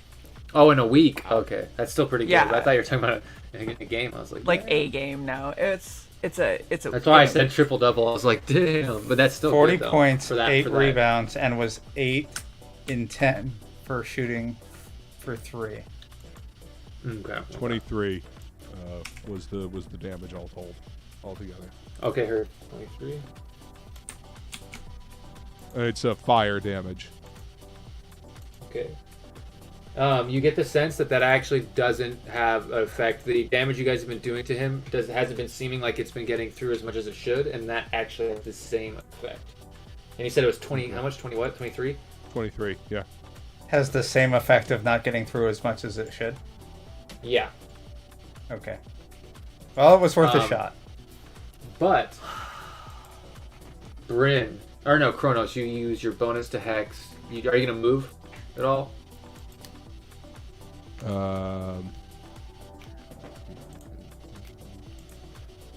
No. Okay, I was just checking. Yeah, I mean, I don't really need to. I'm out of his polearm range. I mean, he would need to use a ranged weapon because he's out of my polearm range. Yeah. So, yeah. Did you take the polearm feat by chance? The polearm master. The I polearm did. master. Yeah. Okay. So Bryn, with that, it is your turn. You did get knocked prone, so to stand up takes half of your movement, so 20 feet of movement, which isn't really a big inconvenience right now. Also, go ahead and give me a history, a survival check. By the way, I'm sharing everything I see about all these fuckers through the neural link. 23. That your true sight stuff doesn't go through. What you said, 25, Bryn? 23. 23. Okay, so you notice you've seen eyes because you're seeing the Baylor form essentially.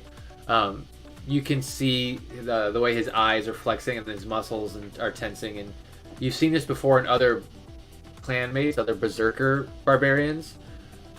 He's not a frenzy berserker. He's more of a like a bear totem warrior. So he can resist basically any kind of damage type except psychic. So the weakness to these type of barbarians are attacking their mind. So at that survival check, you would know that it's not necessarily they're not vulnerable to psychic, but psychic will get through their damage resistance essentially. But it is your turn, and if you want to make attacks, you can go ahead with each one and make me that wisdom saving throw.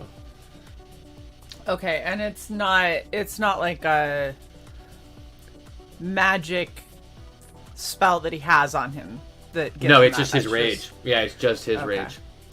Okay. Yeah, I'm gonna attack. Okay. So yeah, But go I'm roll gonna a attack D20 the at one 6. that I'm near, Next to. cause Okay, you can still do the wisdom because you're within vicinity of the Right. axe he has. 11. 11. Okay, so that Yeah. beats it. So you Good. beat a 10. So you do have fire, and when you light the fire on the axe, you can see that his axe, there's sort of almost this tinge of fire that kind of washes across the blade for a moment, and yeah, you notice that when you go to strike, you can kind of see from your peripheral vision that his axe blade kind of has a spark of fire for a moment. But for this attack, you have your fire damage. Okay. You're fucking kidding me. I got a nat 1. You can So wreck. 13. You can reckless. You can attack reckless to get advantage if you want. Yeah, we're gonna have to. Oh, there we go. There's a nat 20 with a 12, so 32. So that hits, and you get your extra 2d12. You get to roll after your weapons 2d12 and 4d8 fire damage. So it's 4d12, 4d8 plus whatever your mod is, and then your rage damage. Okay, so 4d12 plus the mod was 22 or 2. I'm sorry, that was only 2d12, so I have to do 2 more. Yes. And then 4d8. Yes. So 22 plus 28, so 50. 50. 50 plus your rage. What is your rage damage? Or did you already add that in? No, that's just off of. Hold on. Okay, yeah. So I'm trying to find it. worries. Damage plus 3. okay, so 53 total. Yeah. Ooh.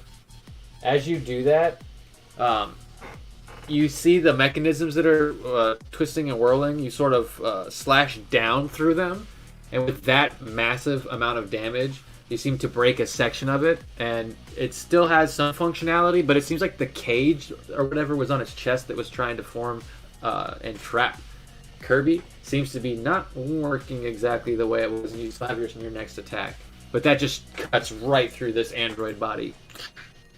Right.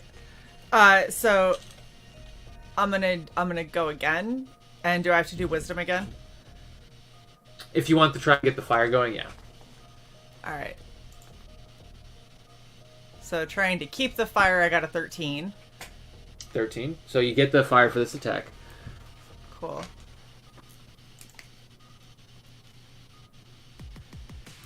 Am I still attacking reckless? Like if I started, is that just... Yeah, if you started, you still are, so you get advantage. Might as well roll them both. That's what I figured. I got exactly the same both times, so 21. 21, I To think hit. it's... Oh yeah, no, it's lower than that. So yeah, you hit. Well, Okay. I think you would have hit even. So. And then... 14... 20, so 23. 23. It was 6 fire damage, 14 regular, plus 3 for raging. nice. So 23 Okay. total.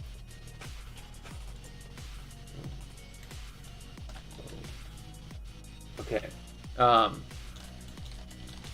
You can see that it has been bloodied. It's functional still, but it has definitely taken a good amount of damage. And that was, you didn't have to move, you stood up, 2 attacks. You still have a bonus if there's anything you want to do. If you can't, if there's anything you can't do. I know you've already raged and stuff, so. Can I can't, like, drink a potion for a bonus, right? Yes, you can. You can drink a potion as a bonus. You just to feed it to someone else is an action, but for you to drink it, it's a bonus. So you Yeah, can't so we're actually gonna pop one. do my potion of healing superior because I'm Right. under half life. Right. Take it off. Take the quantity down and go ahead and roll the dice for it. Which the superior, it should tell you on there how many it. 8d4 plus 8. Yeah. Okay. So Good luck on your roll.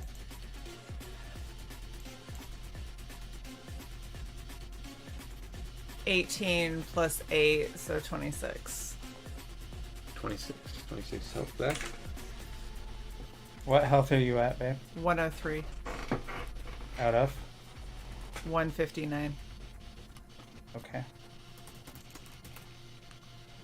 All right. At the end of your turn, if you look on the back of your character sheet, the extras, I don't know why I said back, but like the extras where you have all the animals and stuff listed, Yes. that there's a bunny in there, isn't there?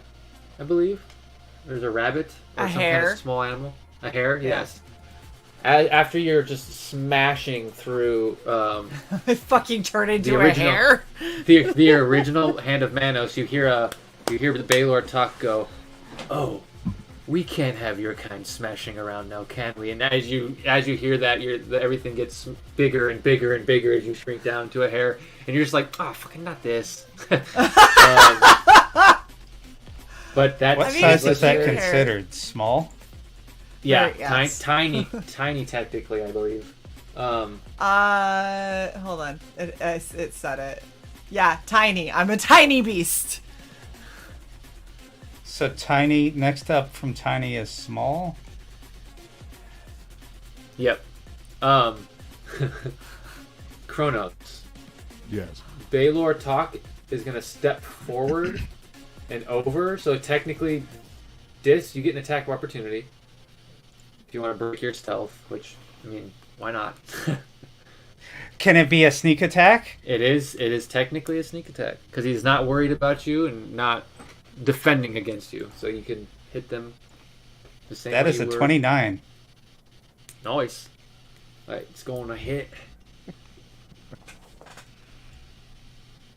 Alright, so let me scroll down. So it's 76 plus 2d6 plus 1d8 The fuck you mean? You're kind. plus 9. 53.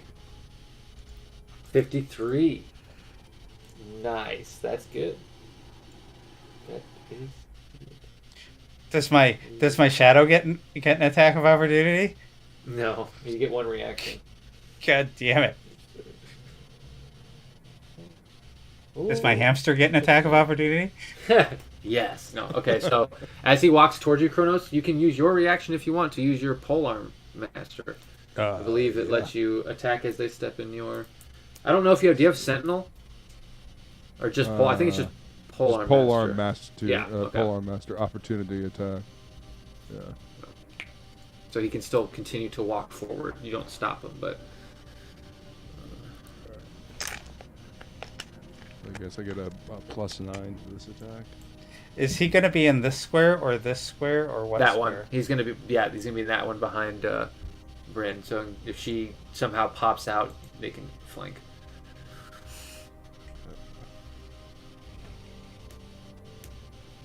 I'm gonna bite his Axie, ankles he off. Um, He did not like Axie.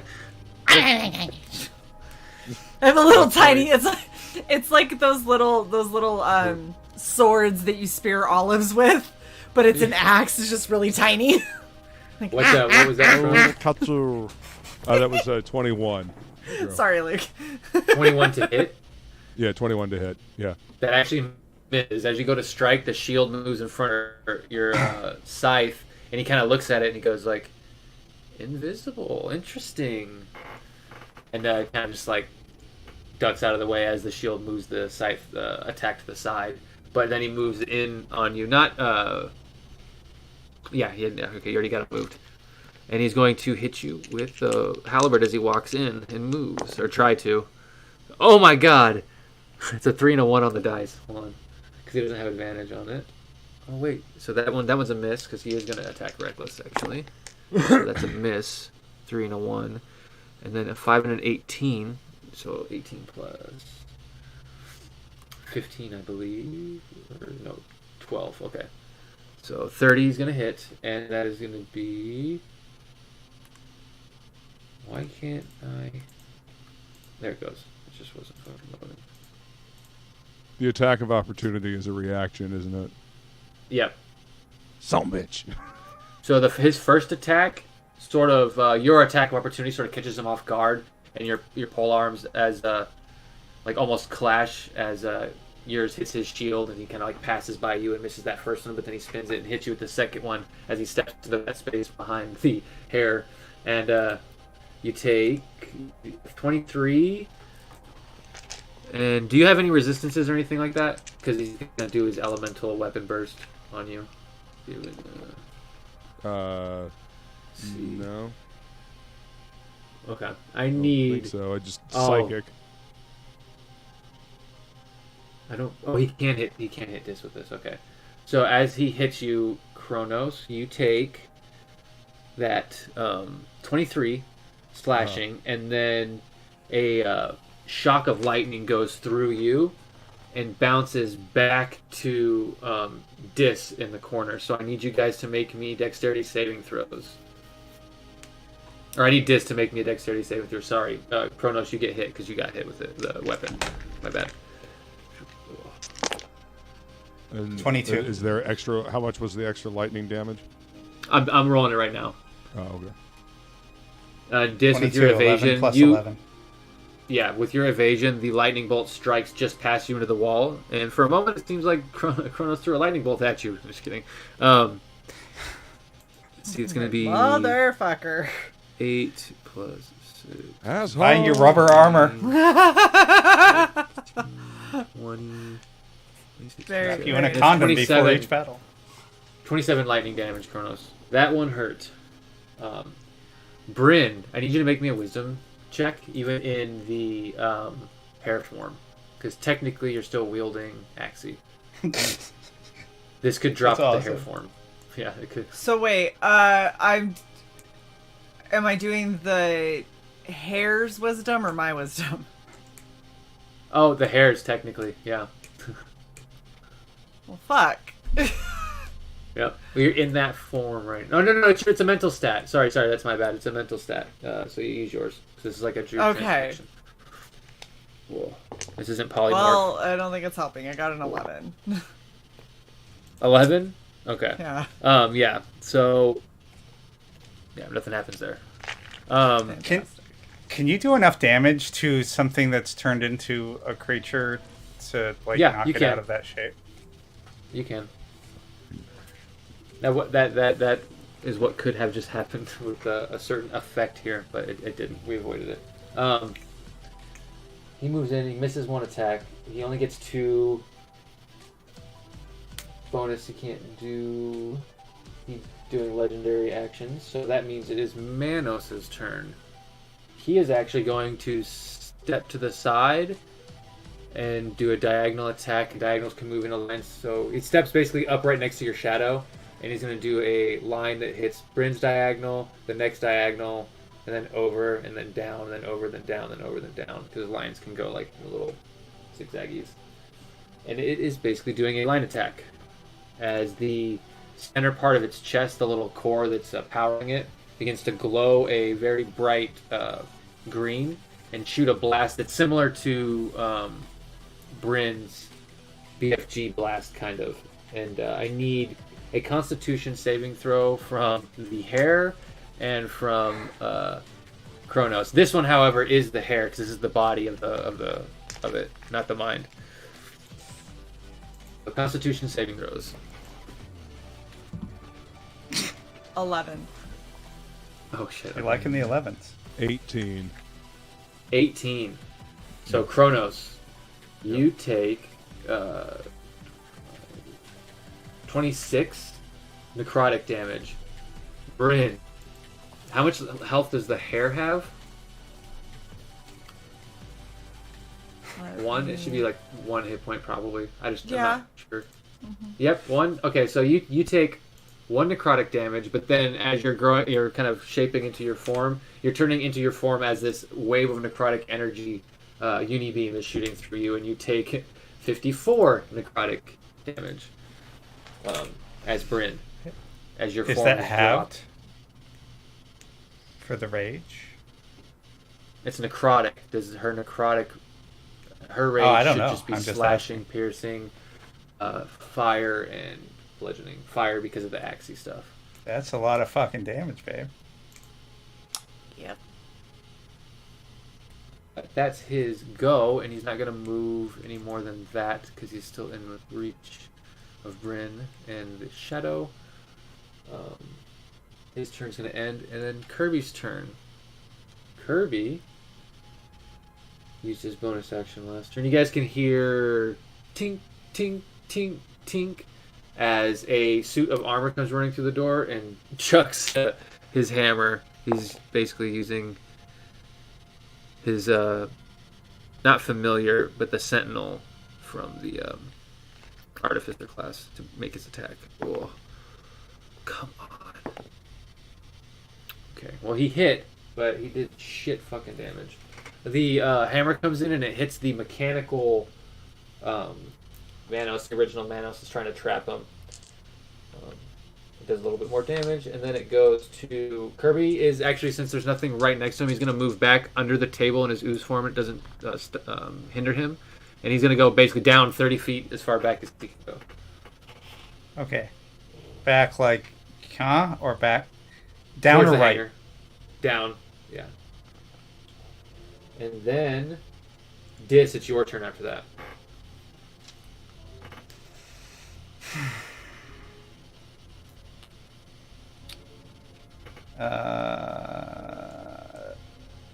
I'm going to move to there.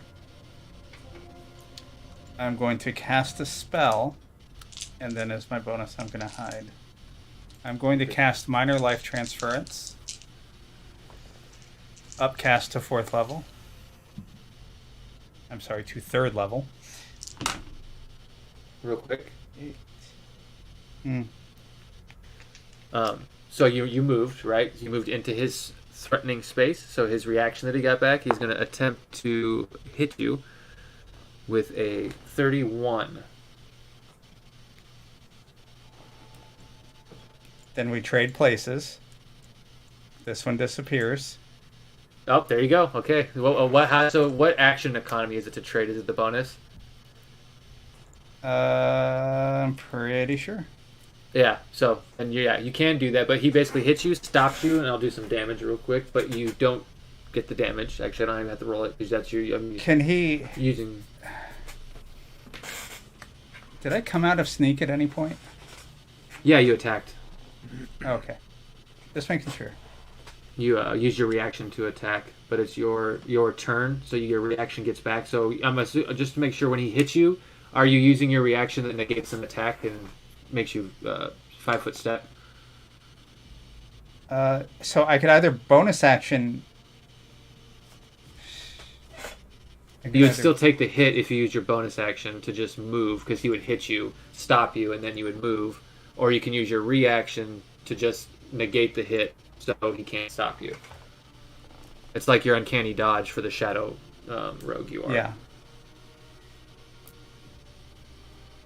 Starting at 9th level, you create a shadow clone of yourself as a reaction against danger or harm. When a creature makes an attack roll against you, you can use your reaction to jump back, leaving only a shadow clone of you in its place. The attack automatically misses you, cutting through the shadow clone, and you can move 5 feet in any direction. Yeah, so you can use your reaction and it would put you right where you wanted to be. Yeah. Okay. Boom. So it's your reaction. You still got your action and your bonus action and a bunch more of your movement because he didn't even hit you. So his sentinel feat doesn't take effect, which would have taken away your movement, which is why I wanted to ask. So good. Okay. Good move. All right. So 8, 16, 20, 22. Bryn. Regain 44 health. Ooh, nice. Yay. What does that look like? Thank you, babe. It's necrotic. Yeah, I know. As you siphon life from yourself to give to your loved one. Yeah, I mean, Like, technically, don't- I guess I could put a hand on her and do it. Don't die. Okay. Because we're right there. That's all I ask. Just don't die. That's okay. I take 22. I heal you for 44. So, That's not bad. thanks. I feel like you were more impressed before I explained that to you. So it's like the Green Mile. You just take the damage. Just like the cut moves up her body onto your hand. I'm just kidding. Yeah, basically. That looks so fucking weird. Yeah, so that is your action, your movement and stuff. Is there anything? I think Bonus yeah, action. You still have a hide. bonus. Yeah, okay. So you're gonna use the shadow. Nat 20. Oh, nice. So you use the shadow around you and your ability to mold darkness to sort of basically hide in plain sight. And then at the end of your turn, Kronos, I need you to see. Is that? Oh, they're not within range. So it's gonna have to be your shotgun blast, your cantrip blast. I need you to make me an attack against Bryn real quick with it. Before it goes to your turn. Cool.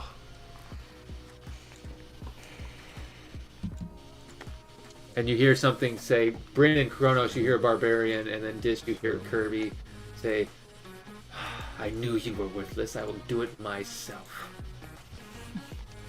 17 to hit. 7 plus 10. Nope, that misses. So, Bryn, Was that to hit me? Yeah. Yeah, Hit it you. does. It does hit. It does hit you, but it hits your armor and is no effect to you. So you feel like a Right. ping, and you look and you see Kronos with his arm pointed out at you. He's like, "Sorry," or whatever. However he reacts. I'm just like, bruh, we just talked about this. Glitch in the. Just kill Manos, alright? Working on it. I'm a bunny. Or I You was were. a bunny. I was a fucking cute little furry animal. What did you want But from it me? is. There's, It is there's all like kinds of your- problems going around. It's your turn, Kronos, as you wrench control back. Actually, real quick, wouldn't my other shadow still be there? Still be there. Yeah. Okay. So it's still in my space. I'm just sticking it there. That's fine. Yeah, I'm cool with that. It's made of nothingness, so I'm not going to be like, oh, technically you can't be in your space, take your rules. It's an ally. I mean, technically you can move through allied spaces, but you can't stop in the same space. Oh my Sorry. god, did you just roll all over yourself? 'Cause you sound hilarious. I'm riding it rough. like a tauntaun. You turn back to your original form, but still have rabbit teeth Lord and have ears. mercy. Sounds about right. No, we're not. We're not. I'm doing not, that. I'm not doing cat girl or anything. Nope. I'll be right back though. Yeah. I'm going to use a bonus action to drink one of my potions of greater healing. Okay. You guys got all these fucking potions. Sure glad I gave Bryn all mine. Like, I don't need these. I don't take damage. Let me hurt myself. Slobber. Well, I mean, you know.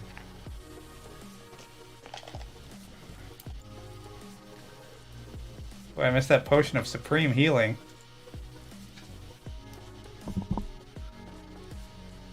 Potion of elven healing. And what were you doing again, Kronos, you said? Taking a potion. Oh, that's right, drinking a potion. I couldn't remember if you said attacking for some reason. He's attacking the potion. All right, so I got 11 back. Technically. And so minus 1. All right. Potion of mead. He technically has an Yep. amulet of that. Yeah, the amulet of the drunkard, but there's no instructions on it. So when you drink a beer once a day, you can turn it into the basic healing potion. It's the 4d4 plus 4. Oh, okay. That's what I just used, the 44. +4. Yeah, but the amulet lets you turn 1 beer a day into a potion, essentially. Oh, okay. Nice. All right. So now I'm going to attack the one directly in front of me with what is it? Mind Sliver. Nice. And is that a save? I believe. Let's see. Oh, 6 on the dice, and he's a barbarian, so this is going to hit. Take 1d6. It's in 18 intelligence. Yeah. Oh, an intelligence save, so that's a Yeah. total of 8. Strong. So what's the damage? 3d8 psychic or Yeah. 3d6. 3d6? Okay. Psychic. Yeah. 3d6 psychic. So Ooh, doesn't 3d6. I think Mind Sliver lets you know where they are for a little bit too if you focus your Yeah, it concentration on does. All right. So. 3d6. So does Psychic Fail Slash. now. Mhm. 7 plus 6. Help me out, sorry. 7 13. plus 6 is 13. Thank you. 13 psychic damage. And that all goes through.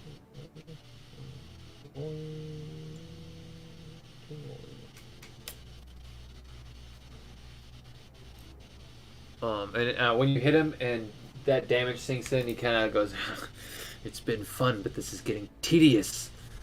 Hurry up and do your job." And that was one attack, or your healing potion, and then an attack. You have another attack if you're using your. Wait, did you use? Mind Sliver is just like it's a cantrip. Okay, that's right, Mind Yeah. Sliver. Yep. And did you add your hex damage, hex damage onto that too? Oh no, I didn't actually. Let me. Yeah, because Spirit Shroud and or not Spirit Shroud, but your hex would still go to that. So add another 5 to that. Okay. So 13 plus 5, so 18. Oh, nice. That actually could matter. That has to recharge. And so it is Bryn's turn. Yay! I was just in time. Welcome back. Thanks. This, Yeah. right at the start of Bryn's turn, you take another fucking 12. 12 lightning damage.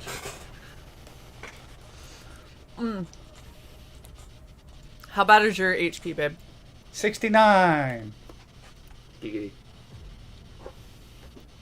I'll be fine.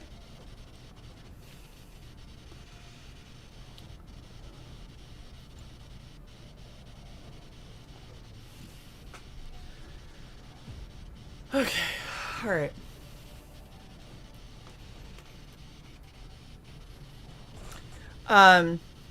Okay, so I'm pivoting again and hitting the Manos closest to me again. They're technically both closest to you. What the fuck? There's one that looks really mangled that you've been working on, and then the one behind you doesn't seem that phased. He's taken some damage, but he seems to be here for the long haul. But the other one seems to be like kind of mangled, and you've been doing some work on him. So it's really up to you. So, which one do I need to focus on? The one between Brain and Kronos looks like a modified Kirby to me.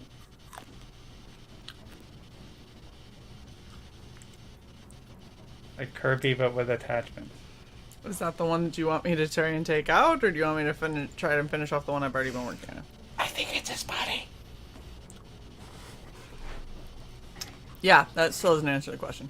Why don't you ask Kirby? It's his body. Man, Kirby, you like your new body, right? This Viking said this is getting tedious. Finish your work. Stop Manos from doing whatever the fuck he's trying to do. I think he's trying to tell you to attack that one. Okay, Yeah. I'll attack that one then. I attack the darkness. Make me 2 Shit. attacks, and if you want to do reckless, you can make them with advantage. Oh. Am I still doing the wisdom thing? Oh, yes, technically. Yep. But you haven't broke the fire? The DC. Yep. 19?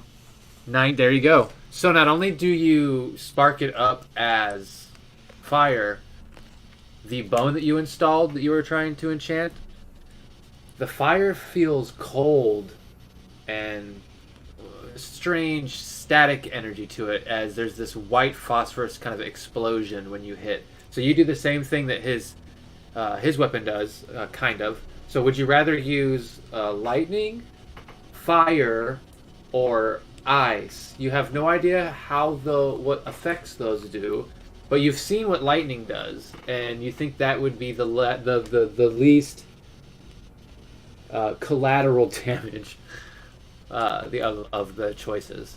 You know what the fire does. Fire you think is going to explode, just based on your intuition with fire. Fair. Yeah. You get to make a choice of lightning, cold, or fire. I guess I'll do lightning. Ooh, okay. You sure that was the least collateral? Yep, no, that's a good choice. So, make an attack. And if you want to do it reckless, you can. This is going to be awesome. They're huge Crunching grapes, on. feline. Oh god. They're grapes the size of testicles. They are massive. Look at them. So Okay, the damage from your attacks that you're going to roll are going to be the same damage, except the fire damage will be technically lightning, but it'll be the same amount, the 2d8 and all that stuff. Okay. But you're switching it to lightning, essentially, because you're going to get to, now that you've awoken it, you get to choose your element when you attack. Yeah. So I'm not attacking reckless. Okay. I'm just going to attack. So my first to hit was 29, 29 hits. and then And, yeah, go ahead and roll the second one just to see real quick. the second one is 24. 24, okay. So we'll get the first one out of the way. The first attack is rolled like normal. You have your 1d12 and your 2d8, plus your modifier and rage. But on top of that, once that's out of the way, there's going to be a chain lightning spell that essentially casts off it. So you get to hit this Manos automatically with a bunch more lightning damage, and then shoot a lightning bolt at the Manos behind you as well. Once we figure out Awesome. what the attack does, we can do that. All right, so it was 11 plus 7, so it's 18 plus another 6, Okay. 24. plus the 3 from raging. 27. 135 damage total. That's good. And then, do you want to get the second attack out of the way, just because you hit with both? Okay. I didn't know if I hit with the other ones. Why? Oh yeah, you did. So another 27. So that was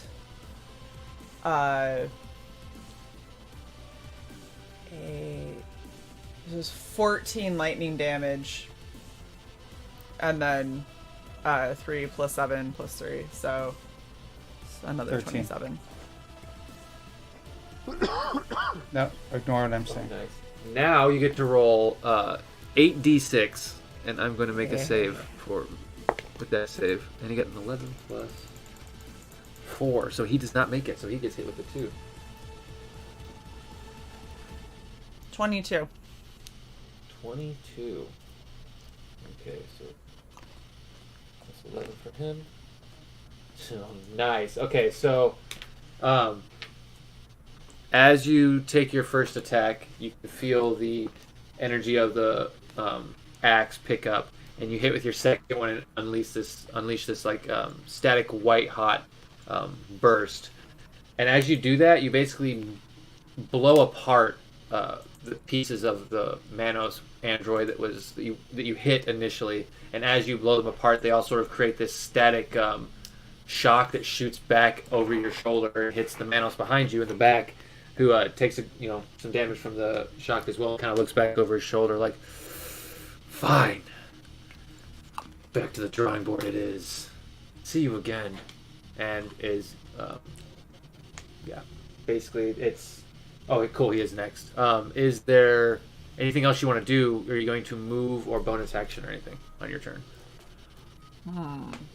Ooh, Grandpa. Yeah, I can't really bonus action anything, so. Okay. So at the end of your turn, it goes to him, and he basically slams the halberd on the ground and goes. You hear him say, "Kirby, you're not the only one merging. I'll see you soon." And then he basically vanishes. A spell goes off, so yeah, he basically casts a spell to teleport. I can't dispel. Not dispel, no. Damn it. But What about counterspell? you can counterspell. You have a reaction. You have to roll for it, but you can. I gotta look up to see what level the spell is real quick, though. Hold on. Cool.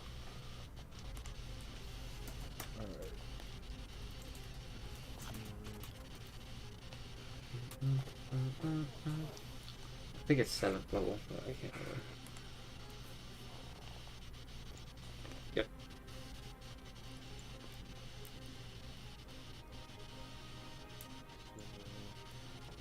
So you would roll a d20 and add your charisma modifier. Come on, Luke. I mean, Kronos. I mean, Luke. I mean, whoever. So +5. Yeah, a d20 plus 5. Let's go, you beautiful bastard. 13 + 5, 18. 18, yeah. So as he goes to cast a spell, you basically use your reaction and stop it. So one of his uses of that per day has been expended. Ha! And he kind of looks at you like, "This is how it's going to be, is it?" Damn right. That was his turn in terms of his action. Can't really do much for a bonus. He's just going to get ready. Manos out of it. So Kirby's- real quick, what I Yeah. imagine is like, you know, when somebody's like, "See you soon," and they pop smoke. He pops smoke and then he's like, "Damn it! Why am I still here?" Yeah, He's like, essentially. "You bitch!" Goes to do the ninja move. It's just a little tiny cloud that blows away. And Kronos is just laughing his little skull head off. No, it's a little skull. You have Beetlejuice head, by the way.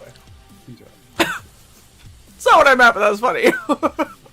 Okay, so Kirby's turn goes by. He's sort of back there, but he has the where he's basically summoned his Catman armor, and is throwing the hammer and does a little bit of damage, but not much. He's only got one attack as he's got 2 as a battle. Okay, hold on 1 second.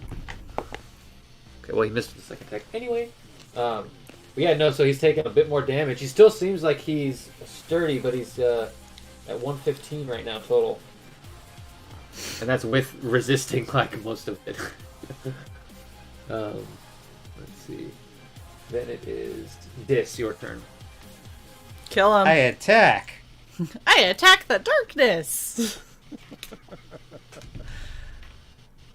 It's kind of fitting because Manos is one dark son of a bitch.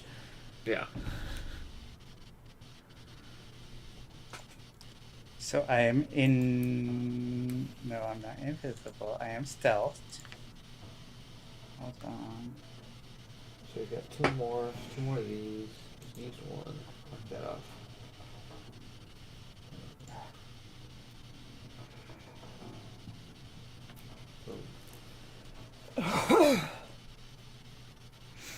It's a 19 plus the stuff, but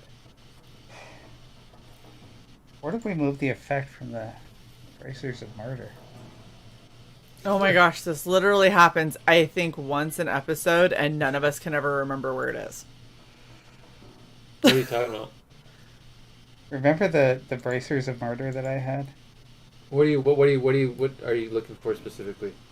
I'm Like you just moved trying to into remember. something. Didn't they have a 19 or 20 effect, or was it just re-rolling ones? It was re-rolling ones on the. Okay, so 19 plus 14, 33 to hit. Wait, what? I am attacking. Yeah. him. I rolled a 19. Plus my weapon plus. So 33 to hit. Oh, I thought you said 43. I was like, how the fuck did you get 43? You gotta have to show me some dice on now. Like, I'm not. Back I don't it up believe for me. this. Well, I was confused. understand. I was like, is that damage or was that to hit? I'm That's why I trying wanted to do clarify. math here. That sounds abnormally high. Well, no, I just was like, wait, was I listening for damage? I was like, wait, I got What confused. modifier did I miss? So yeah, Shit. that hits 33 hits. Should hope so. Fuck. 33 misses. We're all The dead. enemy looks at you and It's only- coughs. 40. 40 damage. Alright. 40 damage. For attack 1. You couldn't make it 43. No. Well, Attack 2. That would have been good though. That would have been hilarious. I would have laughed.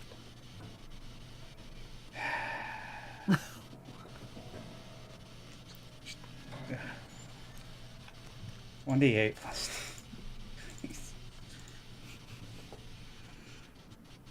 21. To hit or damage? Damage. The hit was an 18 plus 18 plus 14, so I saved it. Boom. Head. And then are you doing a bonus third? Hide. Aw, only a 26 to hide this time. Okay, so you're hiding. Okay. And then Kronos, it is your turn, but right before your turn goes, if I swear to God, okay, this time it's only 6. You take 6 lightning damage. But it is Kronos' turn. Just took how much damage? 6. Okay. Sex. In the Deutsch. So mind sliver again. Heard. A 9 plus 1 is not going to make it. Go ahead and roll your damage plus your hex. I can't remember. D6, 1d6, 2d6, 3d6. I was just about to laugh, you dork.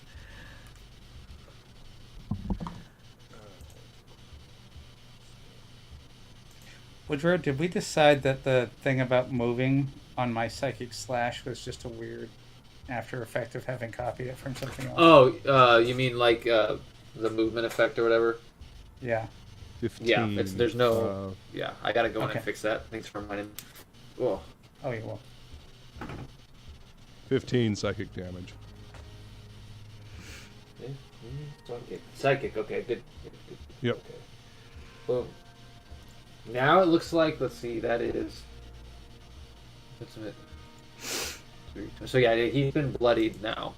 He doesn't look too happy with the way things are unfolding. Aw, Wah, the wah. poor baby.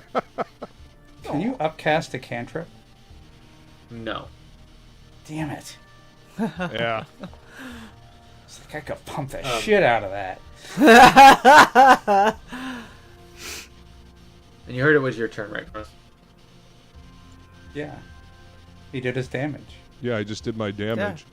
Oh, so I okay, have so a, Brent, sorry, my That's bad. what just happened. a bonus. I may have a bonus. I was like, wait, what's happening here? I'm so confused. I switched names around on my initiative Oh, sheet right here. hey! I Guys, will do I get up- maddening hex I as my open. bonus. My bonus as a bonus action, you can deal +5 psychic damage to the target cursed by your hex spell. Ooh. If they're There you within go. 30 feet. Boom. So That's yeah, another 5 so damage that take goes another straight through. 5 psychic damage. Nice. Okay, Bryn, so it's your turn. I'm doing what I did before. With the lightnings? With the lightnings is. Oh wait, do I have to do wisdom to make sure I can? No, it works the same way your fireball does. So it's been expended, but you still have the 2d8 damage, and you can change that with your attacks to either cold, lightning, or fire, essentially. Because now you have Right, that that's what I'm dragon's saying. bone has been awakened. Okay, yeah, okay, you don't so have to I- roll for that. You just can't do That- the, yeah. the big lightning thing. Okay, yeah, Yeah, you're that's good. fine. Alright. Well, fuck you. That's a 16 to hit. Okay, so I got it. Psychic slash needs to be changed. Does a 16 hit? No. I didn't think so. Alright, so the first one misses. The second one's a 29 to hit. 29 does hit.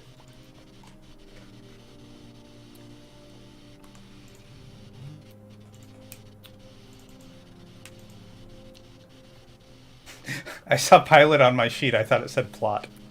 Kind of plus 10. So, 23 damage, Heard. and 8 of that was the 2d8. Heard. Okay. God,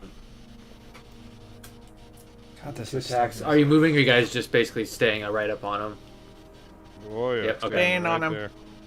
All right. So on his turn, this is basically going to trigger attacks from all of you. But he's going to make a last-ditch effort to get some space, and he is going to move. Can you move him 40 feet closer to Kirby?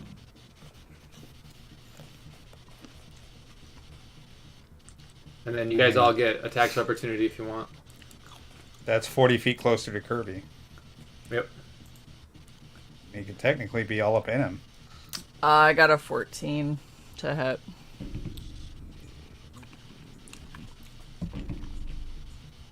Bryn wants it too bad. That's the problem. 25 So does- to hit. 25 to hit. All right. Yeah. Dis, what about you? 33. 33. All right. You guys can go ahead and add up those attacks and use your reactions. As he moves over to Kirby, he looks him in the face and basically says, big giant barbarian form, Kirby form to you, Dis. Looking at the cat armor, he goes, "This isn't over." And he's going to use teleport again. His second attempt for his 3 times a day. And you guys used your reaction, so you cannot counter-spell him. Come on, fail. Oh no, he can just cast the spell. You guys Well, use your shit. reactions. I wanted him to But I- try and whiff. That'd be hilarious. Yeah. Is a turn like my turn, or is a turn like a round? Like, It's just it depends. What does it say? Does it say your Once turn per or turn. on a turn? Once per turn. Then it's on a turn. So Then your it's a sneak round, attack. You right? get your sneak attack if you're looking for Okay. sneak attack. Yeah. Yeah, that's what's cool about being a rogue and fucking attacks opportunity when all your friends are around. Because if anyone runs, you gotta go. Oh, you're gonna run? I'm gonna kidney fucking stab you real quick. Da da da. I suppose it doesn't matter what the damage was, does it? It might. You never know. I mean, I did 12 as he ran. Psychic? By me. Oh no, you use your Scythe, yeah. You know, that was, Yeah, that's okay. the reaction weapon. hurt. Okay. I mean, it is a vibration set, so I mean, Oh yeah, there's he enjoys it. no, bad vibrations as it cuts through. He's like, oh, Severe that's psychic pleasant. bad, Bad Owie. vibrations. 182 with the resistance. 58, by the way. 58.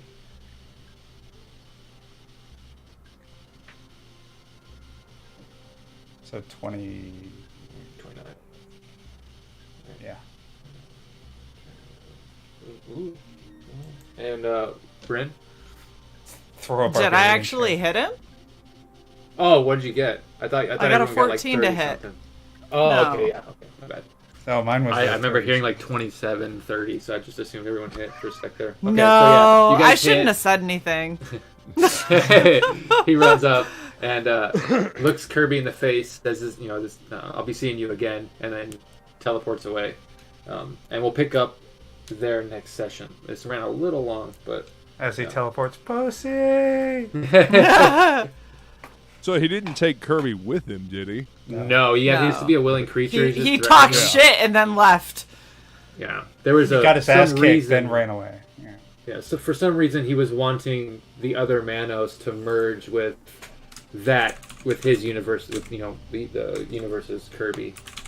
So for some reason, Fucking Franken Kirby. but it did not work.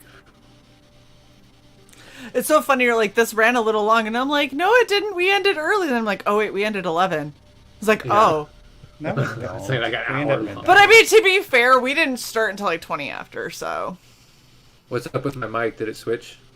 Oh, no, you're good. it's just how we were talking about the like static that Oh, you my can fan, hear. my It's fucking my Yeah. computer. All right, you ready, Shay? yep.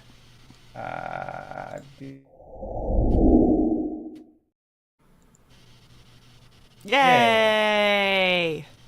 Professional. This is crazy. I forgot how insane all of this shit is. We haven't done it in a month, and my brain was like, I forgot how to D&D.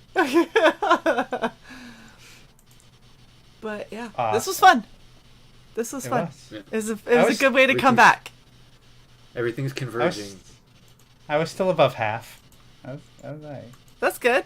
That's good. so were you? Yeah. Yeah, I managed Thanks, to get back. thanks to you. I managed to get back above half.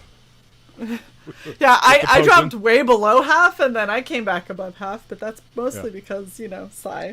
44. You would have been at 38 without my help. Yeah. Would have been ugly.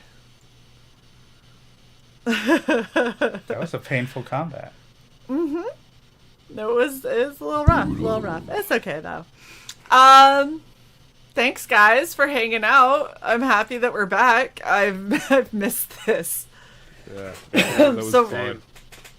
For anyone who saw my tweet earlier today, Sai and I have talked a lot about what we want to do in 2023. There is a shit ton that we want to do to help grow the channel and everything, but a few staples are not going away. Dice Dames and Dudes being one of them. That is going nowhere. It's one of our favorite shows, and it's a really good de-stress Yes. in the middle of the work week. The week. In the middle When of I want all to of the kill, stress. yeah, Everyone. when I want to kill everybody, it's really nice to come and play with a giant great axe and kill everybody. But Escapism. exactly, and if any of you who tune in, hang out with us, have any ideas of things that you want to see, suggestions, whatever, be sure to leave comments. Let us know. Hit us up in DMs, whatever, because like I said, we've got a lot of stuff in the works. A lot of cool stuff happening. A lot more art and cosplay from me. A lot more gameplays from me and Sai. Writing pros will come back after a little bit more of a hiatus while we kind of pivot and figure out how we're going to go forward with our new format. And yeah, so if there's anything that you want to see more of, let us know, please, in the comments. We would appreciate it. And other than that, anyone have anything else they want to say before we sign off? Welcome back, bitches. Yay! Happy New Year. Love you guys. Very good. We will Nice. see you guys next week. Bye. Peace.